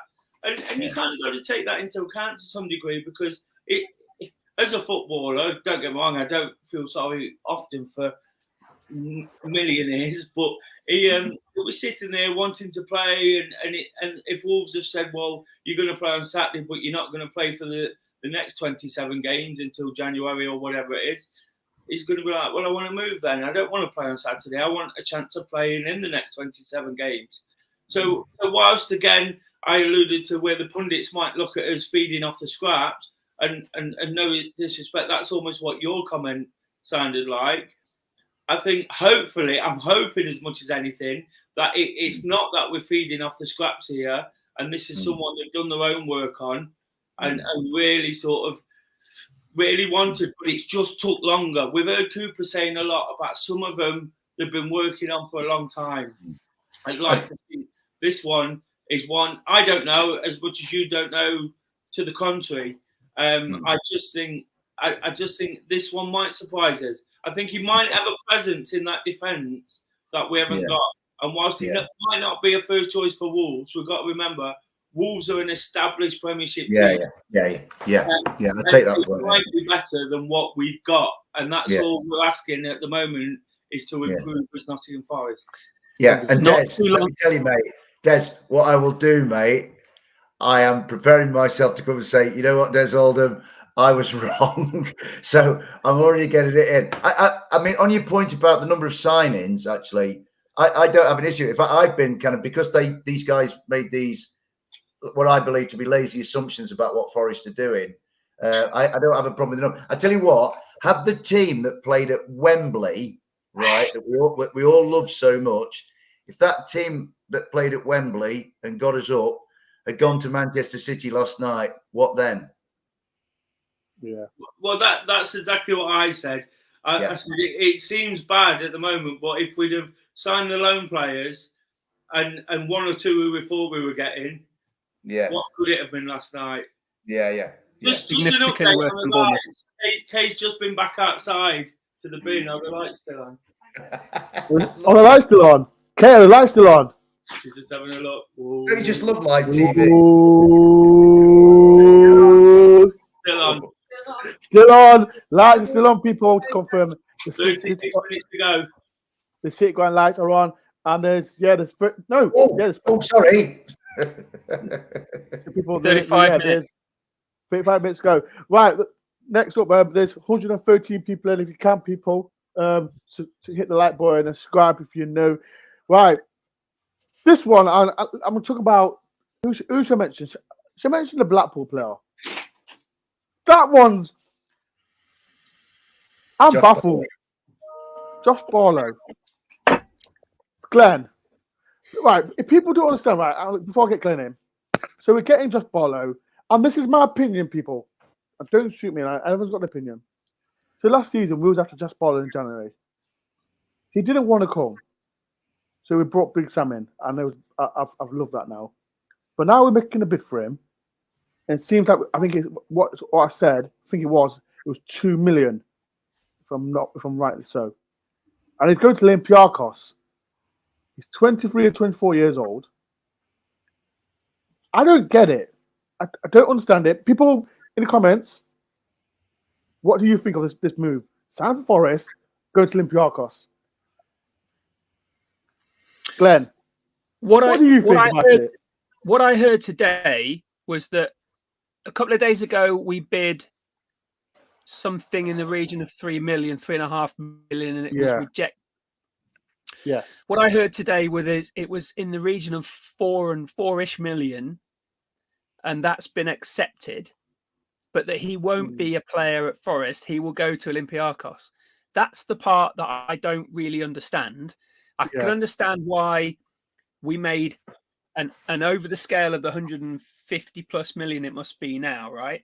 A £500,000 difference in our initial bid to bring a player in who we did want at one point, and I've seen lots of comments about, right, he's missed his opportunity now because we did want him at one point. Don't disagree with that, top notch, but perhaps doesn't have the experience at a level which is comparable to upper championship, although he played really well for Blackpool last year. Perhaps at some time in Athens will be beneficial. Would be beneficial to him and his progress. But it seems a really strange way of going about it. It's almost that reverse Olympiacos. Yes. It's coming in this way. Yes, that's what I'm thinking exactly the same. It seems really weird why Olympiacos aren't buying him, why they aren't loaning him, why it's this, the English branch of the Olympiacos.com or whatever it is, and why they're coming in this way. Obviously, they've come up with an agreement. We nevertheless have in our pool of players across the two families a player who has lots of potential and who will remember playing with Zinkernagel, have a opportunity to really make an effort in there and make some strides for the rest of the season. And then who knows next season what will or will not transpire with him. But I think a £4 million bid for a gamble that may or may not come out certainly is good. I think he was also Southampton were also in for him, I believe. Yeah. So that would be in the reverse from Everton. Let's take him so that someone else doesn't have him.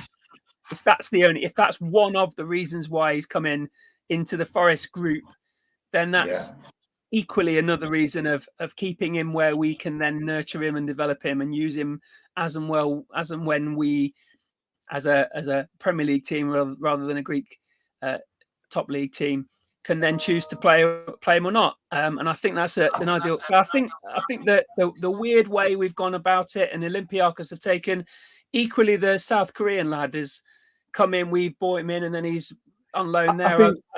I think with what I've heard from that, because of FFP, they wanted him, so we brought him, and to send him to Olympiacos. So I think the FFP, that's how they're dealing with it. So I think that's how when we bringing Olympiacos players in, that's why we have to deal with the FFP. So and I was speaking to the Olympiacos fan about it, so that's how they've done it. So okay, and obviously we're not going to talk about the way that Forest might struggle. There's about to talk about that, no doubt. Maybe that would be something. Anyway, we're not going to get there, are we? We're not going to get there. Des, do you want to say something about it? Yeah, I'm going to throw a couple of things into it to try. I don't know how it makes sense of it, but it might shed some light on it a little bit.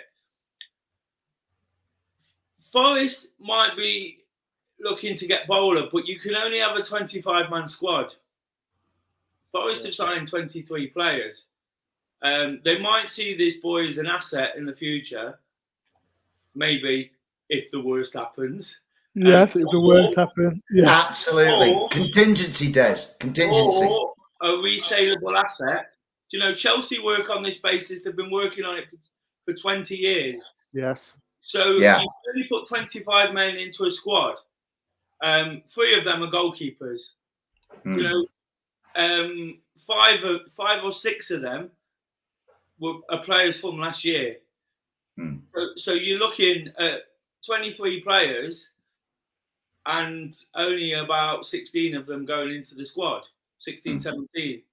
So there's gonna be some of this. Obviously, 2 of them are accounted for. But also, one interesting thing I thought of is Olympiacos' manager knows the Championship. He's of course the guy from Huddersfield, so he might really want him, thinking I can work with this guy. He might have had agreements in place if Huddersfield had got promoted to sign him, and there might be some kind of relationship there because, of course, we were linked with him in January, and we were led to believe. I never believed this kind of stuff, but we were led to believe he didn't want to come. He turned us down flat because he didn't think we was going to get promoted. But again, there's just a few things here which I think might shed some light on it. Like I said, the link, the fact that Corberan, is that how you say it? Carlos Corberan. He worked in the Championship. He's seen Bowler close up. There might be 1 or 2 players who he thinks could do a job in the Champions League for Olympiacos or whatever competition they're in, whether they're still in it. Europa. I think that's interesting. That's a field he knows, a market he knows, the Championship. But like I say, also it's the squad numbers, isn't it? And half Forest now buying with half an eye on what if, and half an eye on perhaps we can sell them for a bit more. And look at someone like Bamford. He never played for Chelsea, but they sold him for 10 million. Probably got lots of loan fees in the process. And just on the fee, how it went up from one figure to another, I don't know the workings of FFP and football and loans and things like that. What? You don't know it? I bet Dave knows it. Dave knows it 100%. But I'm not interested in money, Ben. Not at all. I'm interested in emotions and feelings and spirit, not money. I'd imagine that Olympiacos are covering anything extra that Forest have bid to. Des, I think it's a great point you make, actually. And you know, the key phrase in what you just said, brother, is what if. And I think the Josh Bowler signing is a kind of looking beyond this season.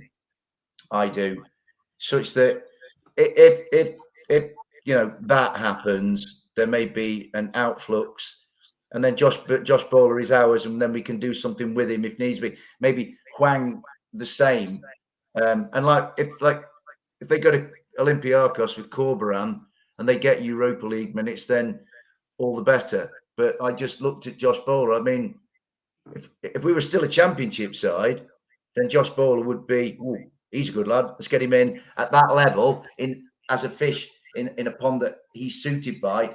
Josh Bowler would be a really handy guy. I think if we go back to January and we'd have got Josh Bowler, we'd have had him in. I mean, the name he's been linked with is kind of filling the gap left by Mighton. But for me, no disrespect to Alex, Josh is a better player than Alex. He's further along the road than Alex is. Alex is getting there, but Josh is further along the road.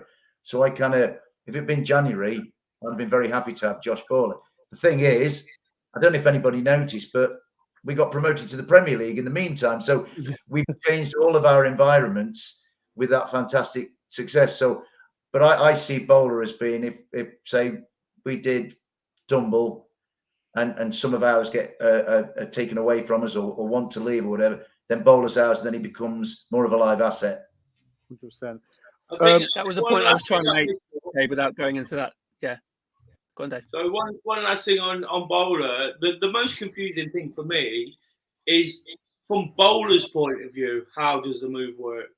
Because I'd imagine a move to Forest in the Premier League will be really, really attractive. Yeah.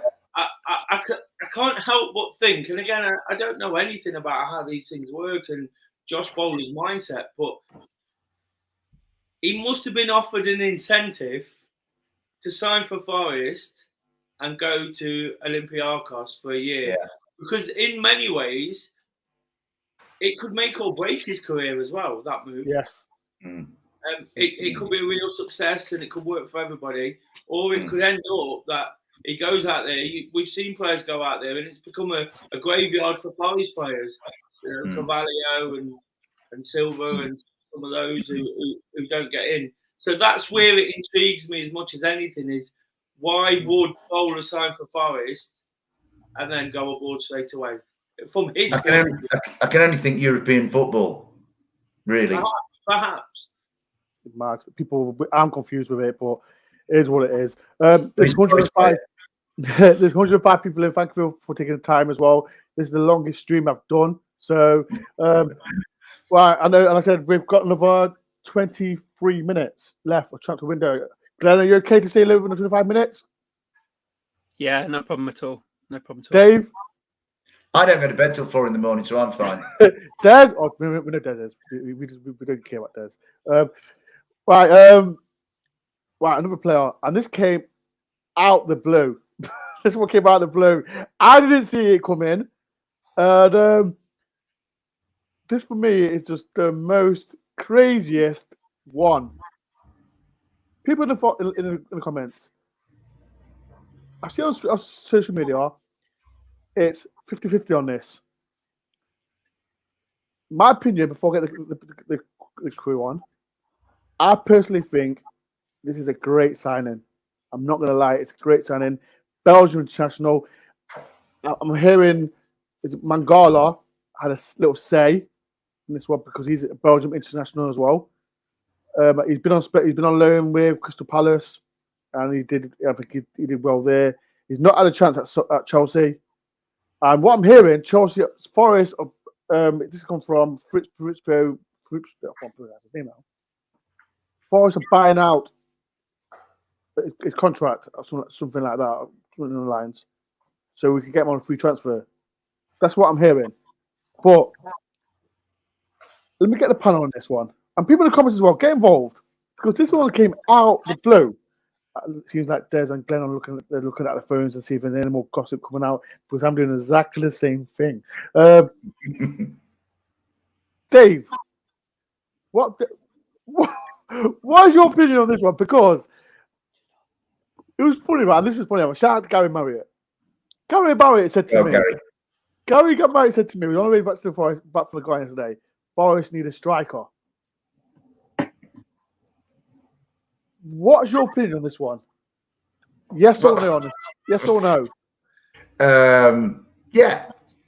I mean, the thing is, Ben, I'm sort of getting a hint that those two below me are looking at screens and doing their research as we go along. Right? Des looks very intent there. Glenn looks like he's looking at about 4 or 5 different screens. He's in like a nerve centre there. Glenn is in London. The only worry I've got about Des is that Kay will come in and turn the light off on him. To be honest, Ben, the Michy Batshuayi off the City ground mains. All right, okay. Ben, to answer your question, Michy Batshuayi and the events surrounding that are so out of the blue that I haven't really had time to kind of process it.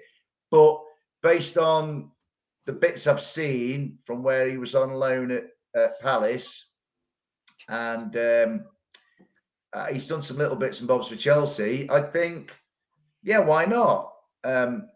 Let's get him. I feel that we still, even with the forwards we've got, and we've got some good lads, you know, at our level, if you like, I still don't think we're carrying enough of a goal threat. So if we can get somebody in to kind of at least give us more of a chance of getting a goal, then, you know, I mean, if you like, let's put last night to one side because that was almost like a freakish occurrence. It was a different world almost. We go back to Tottenham, and you know, Forest had a hell of a lot of the ball against Tottenham. It was almost like a role reversal where Tottenham almost wanted. I don't know if maybe it was part of Conte's master plan. They wanted Forest to have a lot of the ball, and I thought between the two boxes, Forest were all right, but in our box and their box, that's where Tottenham were better. And there was a lot of neat interplay, especially between Jesse, Morgan, Brennan, and then Emmanuel when he came on. but you just felt like for all the nicey twirling around and what have you, there was nobody to put the ball in the back of the net. And like, this lad may be that. And if it's not going to cost us that much, then I'm sort of Belgian international, like Oral Mangala. So if he comes in, somebody else will be speaking his language. He'll have a mate there, so that helps him, integrate into the club. So as I say, I'm kind of winging it because I haven't done much research, but I think why not? He's a good player. He's a really good player. Like I said, he did well for Crystal Palace. Yeah, he's up front with Benteke. Oh yeah, Benteke, and then Wilf. Wilf's just Palace, isn't he? Wilf will be at Palace for centuries, So I think it's worth a punt. This, but we definitely need another striker. 100%. Glenn, what's your opinion on this? Like I said, how many strikers we've got? We've got. I've lost count. People in the comments, how many strikers have we got? What's your opinion on it, Glenn? Yeah, know a little about him. Before I say that caveat, mostly what I was looking at was talk about what might happen with one of those strikers that we have as a result of him coming in. And there's talk about Super Sam perhaps going out on loan, although that's not necessarily been mentioned anywhere yet. What do we think about that? And this one coming in seems to have scored wherever he's played. Scored for Palace, scored for Chelsea under 21s and the first team. Played a good number of seasons in the Premier League, 20, 30 matches a season.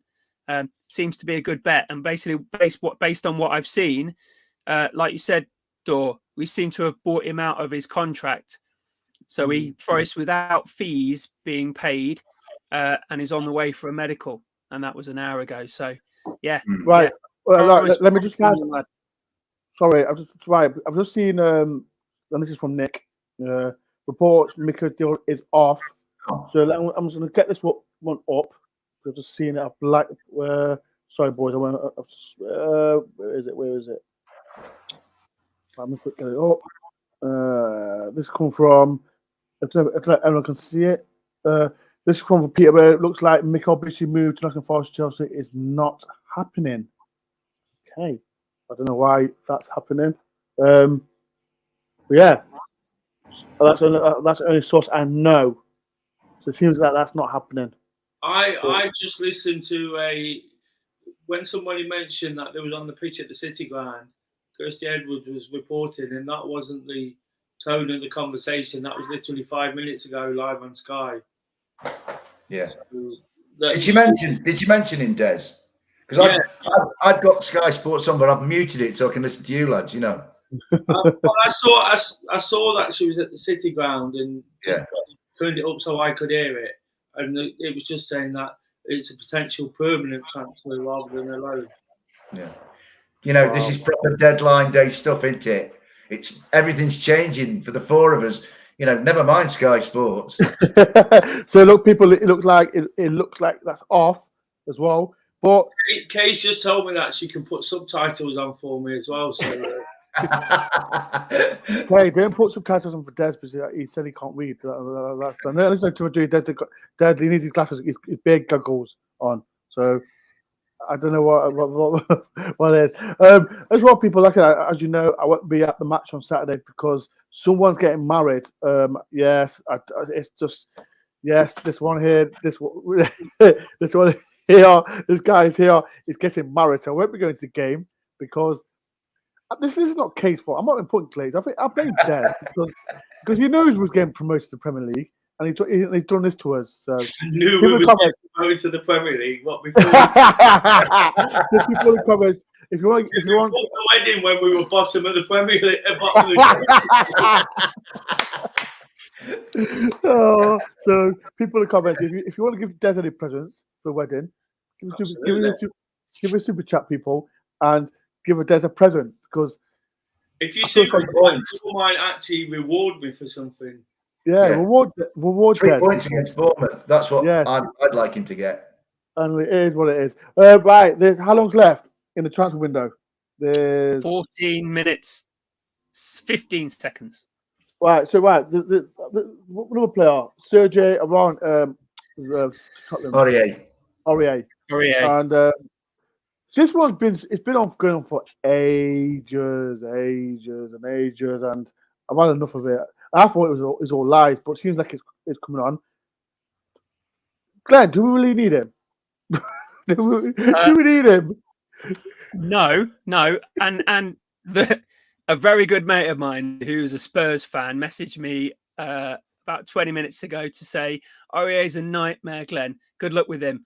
Once took 3 foul throws in one match. Oh, that was all he said. That was all he said there. Yeah. Do we need him? Glenn, I watched the Tottenham All or Nothing on Amazon Prime, and there seemed to be some to-ing and fro-ing at the time between like him and Mourinho, and I think I may be doing him a disservice, but he does strike as a bit of a difficult character. And I mean, the thing is, if you're bringing him in as a right back, it's a case of like, well, what does that say about Bianconi? Because Bianconi was signed for his versatility, you know, and the little bits of Julian that we've seen haven't been too bad, you know. So it was I'm like, yeah, he did. I mean, in difficult circumstances. So yeah. I don't know. I mean, if he comes in, well, I mean, I've got no control over it. So, you know, give me the grace to control what I can control, you know, but I don't know. Right. I'm looking at, and there's more bloody hell. I've had enough. I've had enough of transfer window. There's I've had enough. There's another Craig has been talking about this for weeks, hasn't he, Dor? Do you know what? Craig has been talking about this for weeks. I don't know.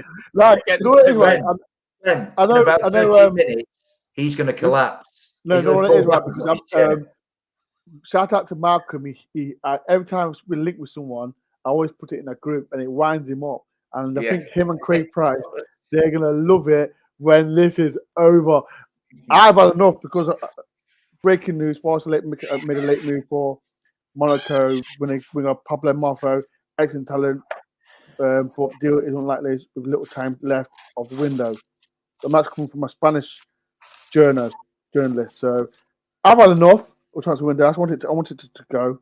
I'm looking at Brandon. It's a fake account on Twitter. No, it's not. I don't think it was. I don't think it was a fake account. I'm sure it wasn't. I'll ask a question, right? And this is for everyone as well. And there's been people like Cafu, Jack Colback, and Sam Sturridge as well. Do you think they should get a chance? Let me ask you, Des. Do you think they should get a chance or move out on loan?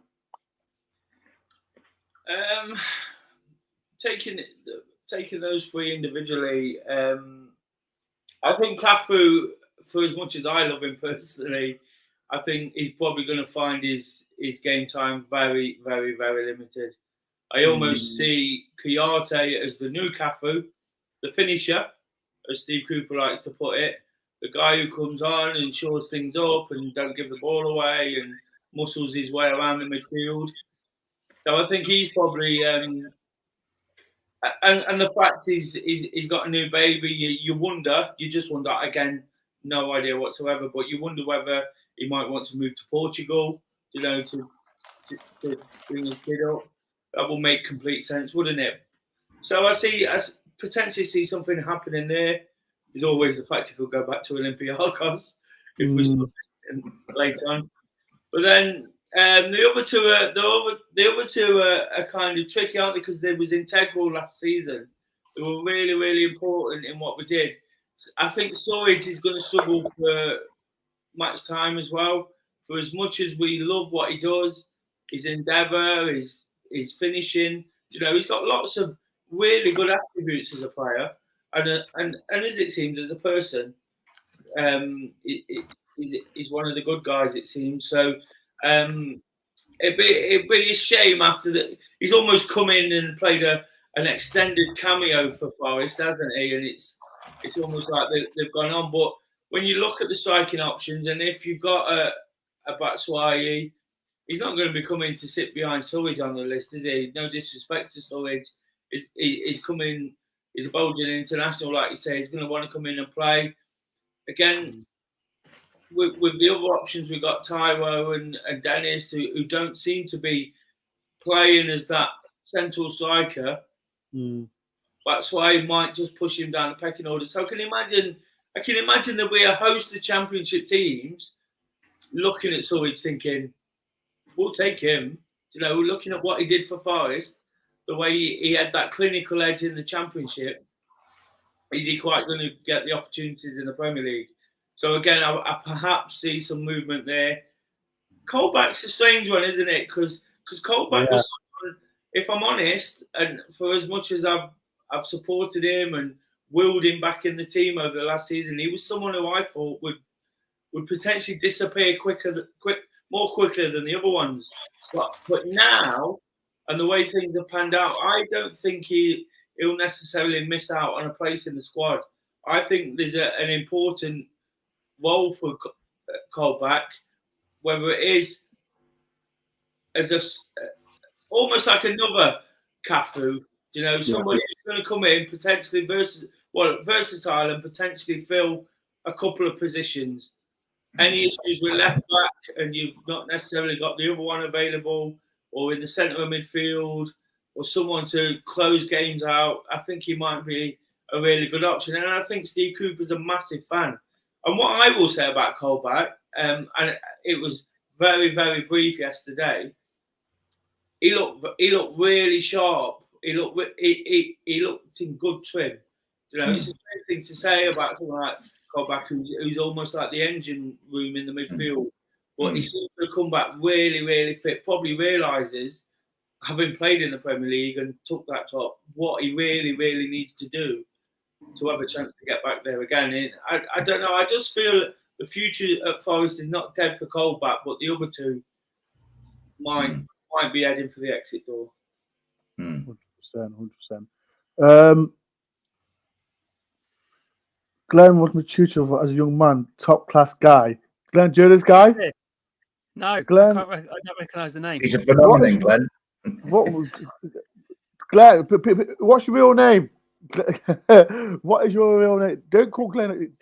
Glenn is a top guy. Top Glenn. So people, what is your name? What is your name? I'd love to know.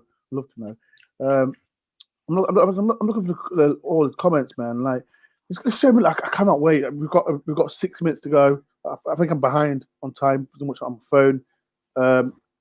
Someone saying bowler deal's done. We need confirmation. When Forrest says something, we'll know.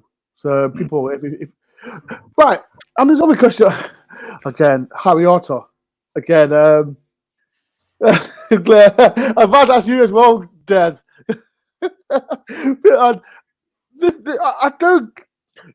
We all know that because Forrest got promoted, he gets a pay rise, he gets an extension of his contract. We spent so much money on players. Why can't we just terminate his contract? Just terminate it. Just get rid of him. Send him to Olympiacos for 40 million or undisclosed fee. Do something. Yeah. What do you think of all this nonsense there about Otter? Get rid of him. Send him to Derby. He sends to Derby. I think we do. Yeah. I don't get it either, though. I don't think we'll ever get these kind of things anymore. The workings of these things are quite complex. But I think, it seems like we need to move on from that one, doesn't it? It seems like somebody who doesn't need to be around the club and around the team. I don't know. We don't know Harry Arter personally. We don't know whether some of the rumours are true and he's a bad egg and he's this and that. But I don't know. It's just something for me as a fan. We just have to move on from it. Let them deal with Harry Arter. He's not going to get in the first team. He's not going to get in the first team squad. So it's just something for Steve to deal with, isn't it? And perhaps again, if they're buying people out of contracts, buy him out and move him on and let him go their separate ways. It's not worked, has it? It's not worked with him, and For me, it all comes down to this squad thing again. And I never thought of the squad numbers. I forgot about it. Obviously, not being in the Premier League for so long. Someone mentioned it to me, and I think that's the interesting thing. Because when you look at Premier League teams, mainly Chelsea, they always leave somebody out of the squad controversially. You know, there's always a big name that misses out. And I just wonder with Forest signings, is next week's talking point going to be, oh, I can't believe he's not in the squad, because there's been that many signings. So it's going to be interesting. Even if players aren't necessarily moved out quickly, you know, it's a bit of a farce anyway, because it turns into loans and terminated contracts and this and that. But I think it'll be interesting to see how the squad shapes up when it's announced tomorrow. Right. I'll tell you a lot about Steve Cooper and how the signings have been sort of how the acquisitions have been made. Right, we're near that 2 hour mark, and we're nearly there. We've got another. How long we got left? I think we've got like 3 minutes, nearly 3 minutes to go. People in the comments, who we brought in? I haven't played. We brought in. I've lost count. Who's people in the comments as well? I want to get the panel. Who has been your favourite transfer deadline player? Transfer since the first player to the last one, right? Who has been your favourite player? I'm gonna get through the panel. Let me ask you, Dave. Who's been your favourite player of the transfer window? Morgan Gibbs-White. Morgan Gibbs-White. Yeah. With an honourable mention for Dean Henderson. Yeah. Okay. Bloody hell. I've never seen Dave say something short in my bloody life. Succinct, dear boy. Succinct. Oh my Dave. Oh my! I'm gonna have a bloody hell. I was waiting for like a 10-minute chat from Dave, but it's nothing. I don't want to go to bed, and I've got 2 movies to watch before 4:30 in the morning. Glenn, who's been your favourite player before you signed? Had you asked me the night after the West Ham game, I'd have probably said Taiwo Awoniyi.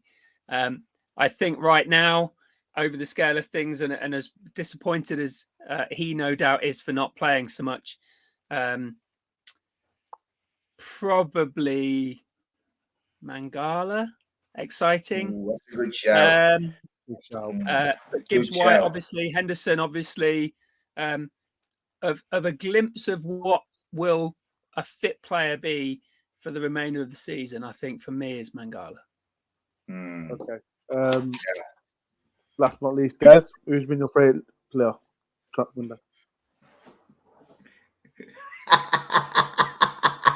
You know. Morgan Gibbs-White. Yes. Why did I don't know why I said it. That's why you left me to the end, isn't it? You just... Yeah. I don't know why I said it. My favourite one's been Mangala. Yeah, that's a great shout, yeah, I liked him. I've missed him against Spurs and Man City, and I hope he didn't play against Bournemouth. I just don't want him to play against Bournemouth because. Can I add a bit to Morgan Gibbs-White just to give it some substance? Yeah. Just to sort of get carried away with the whole hype of it all. The reason I still think Morgan Gibbs-White, you're right in saying Henderson is had a massive impact. You're right in saying Mangala, you know, he's looking the part. There's comments there for Lingard. Don't forget, you know, that was the one that created the crescendo. Yeah. That was the one that created all the noise and was the statement. But for Morgan Gibbs-White he's the one player that moves the whole team up a level. Yeah. He's the player that drags them.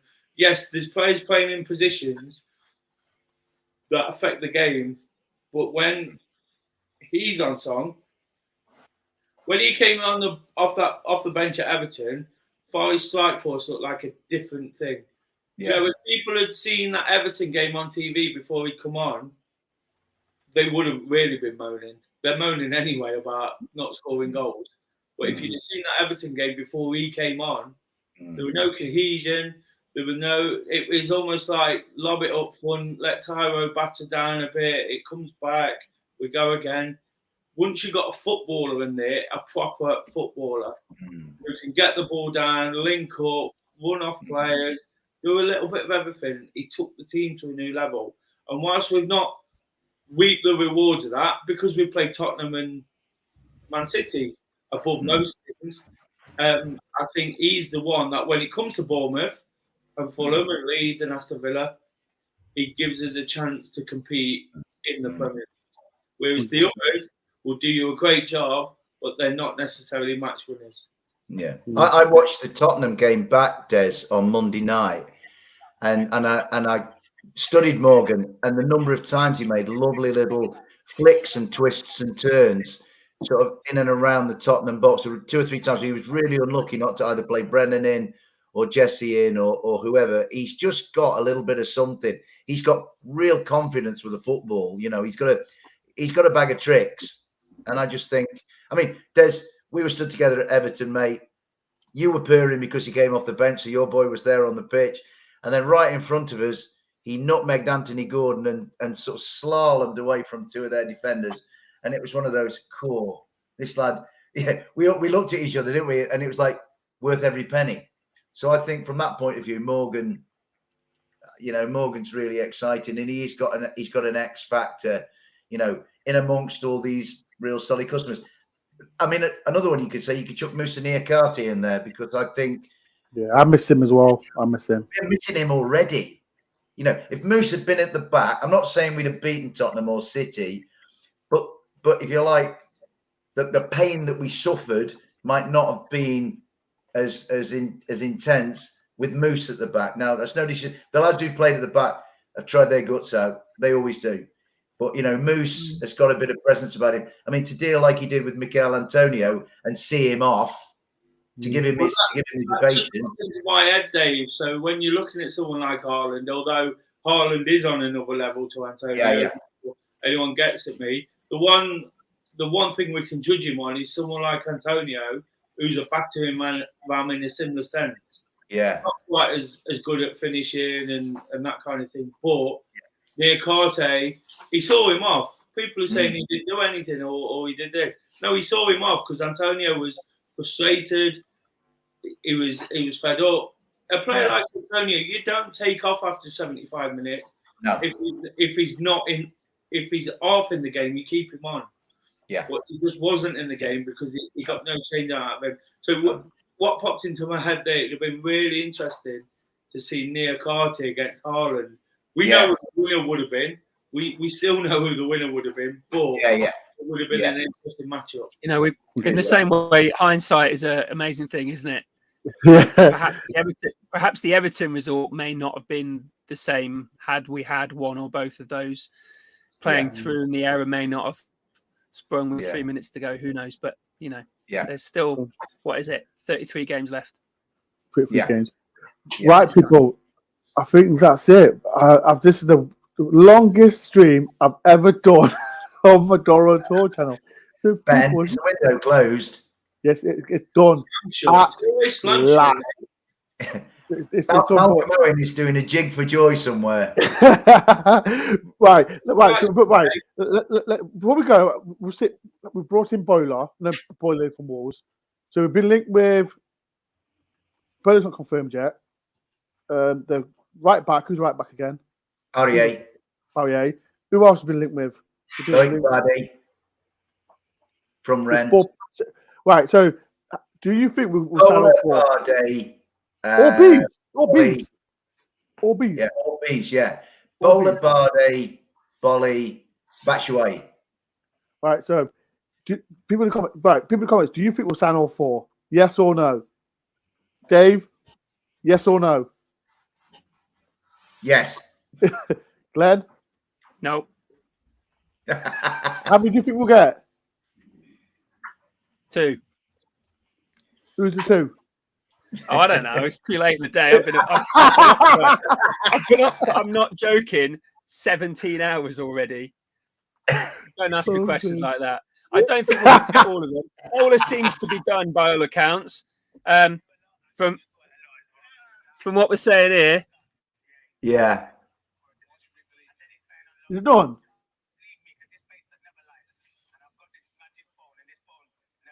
He said it's all done. Magic phone never lies. It's all done. Right. So, but from the others, Mitch Baptiste is off. It's off. Mitch Baptiste is off. Is it really? Is that for certain, Ben?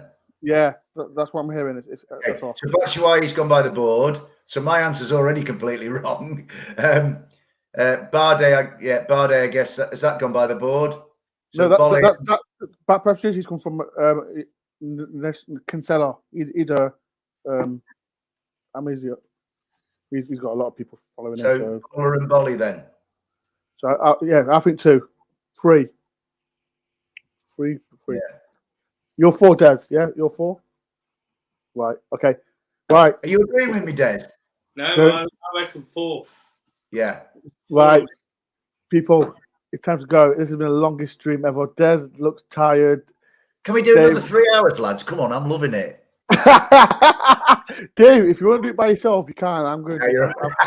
I'm going to be talking to myself when you lot have all gone to bed anyway, so don't worry about it. Right, people, thank you everyone that took the time for this transfer talk. More than that, as you know, people, I've said it so many times. I won't be at the Bournemouth game because someone's getting married. No mention, no names. So yeah, I'm doing the preview show tomorrow at 9 o'clock with the Bournemouth fan. So watch out for that. I will be doing a review show. I might do it Sunday. I will do it Sunday. I'm not watching the game, but I will watch the highlights. No, I'm taking my headphones with me. I'm watching on. It's on. I can watch on. Find a link. Can I do that, Des? While you get married? Okay, can you do that? Why are you doing? I have to put all these kind of questions through Kay. Oh yeah, Kay. Are the lights off? Kay, am I allowed? Kay, am I allowed? Yes, just shout yes or no. As long as you don't interrupt other people. I'll be quiet. That's fine. Confirmation on DoreOnTour. This is coming from Kay. I'm allowed to watch the game while they get married. I'm joking. I'm not going to do that. That's as long as you don't spoil their day. Just as I do, Morgan Gibbs White scores and the whole thing just descends. I'm preaching, mate. I won on the pitch, over the cricket pitch, and one into the city. No, imagine Cafu scoring in the 90th minute. Oh, mate. I thought you'd have sorted some kind of special appearance from Cafu, though. I wish. Right, I'm gonna get going, people. It's been a long one. Thank you for everyone. Thank you for Dave. Thank you for Glenn. Thank you for Des. Make sure everyone subscribes to Do Daily as well if you can, people. Get Des to 800 if you can. Okay, review small 8 o'clock. I'm tired. But thank you everyone for taking part. If you're new to the channel, please do hit the like button, subscribe. And if you're watching it back again, put in the comments about anything that we spoke about, Man City game, transfer gossip, and all that. Thank you for watching, people, and I'll see you tomorrow at 9 o'clock. Peace and love. Up the bloody forest.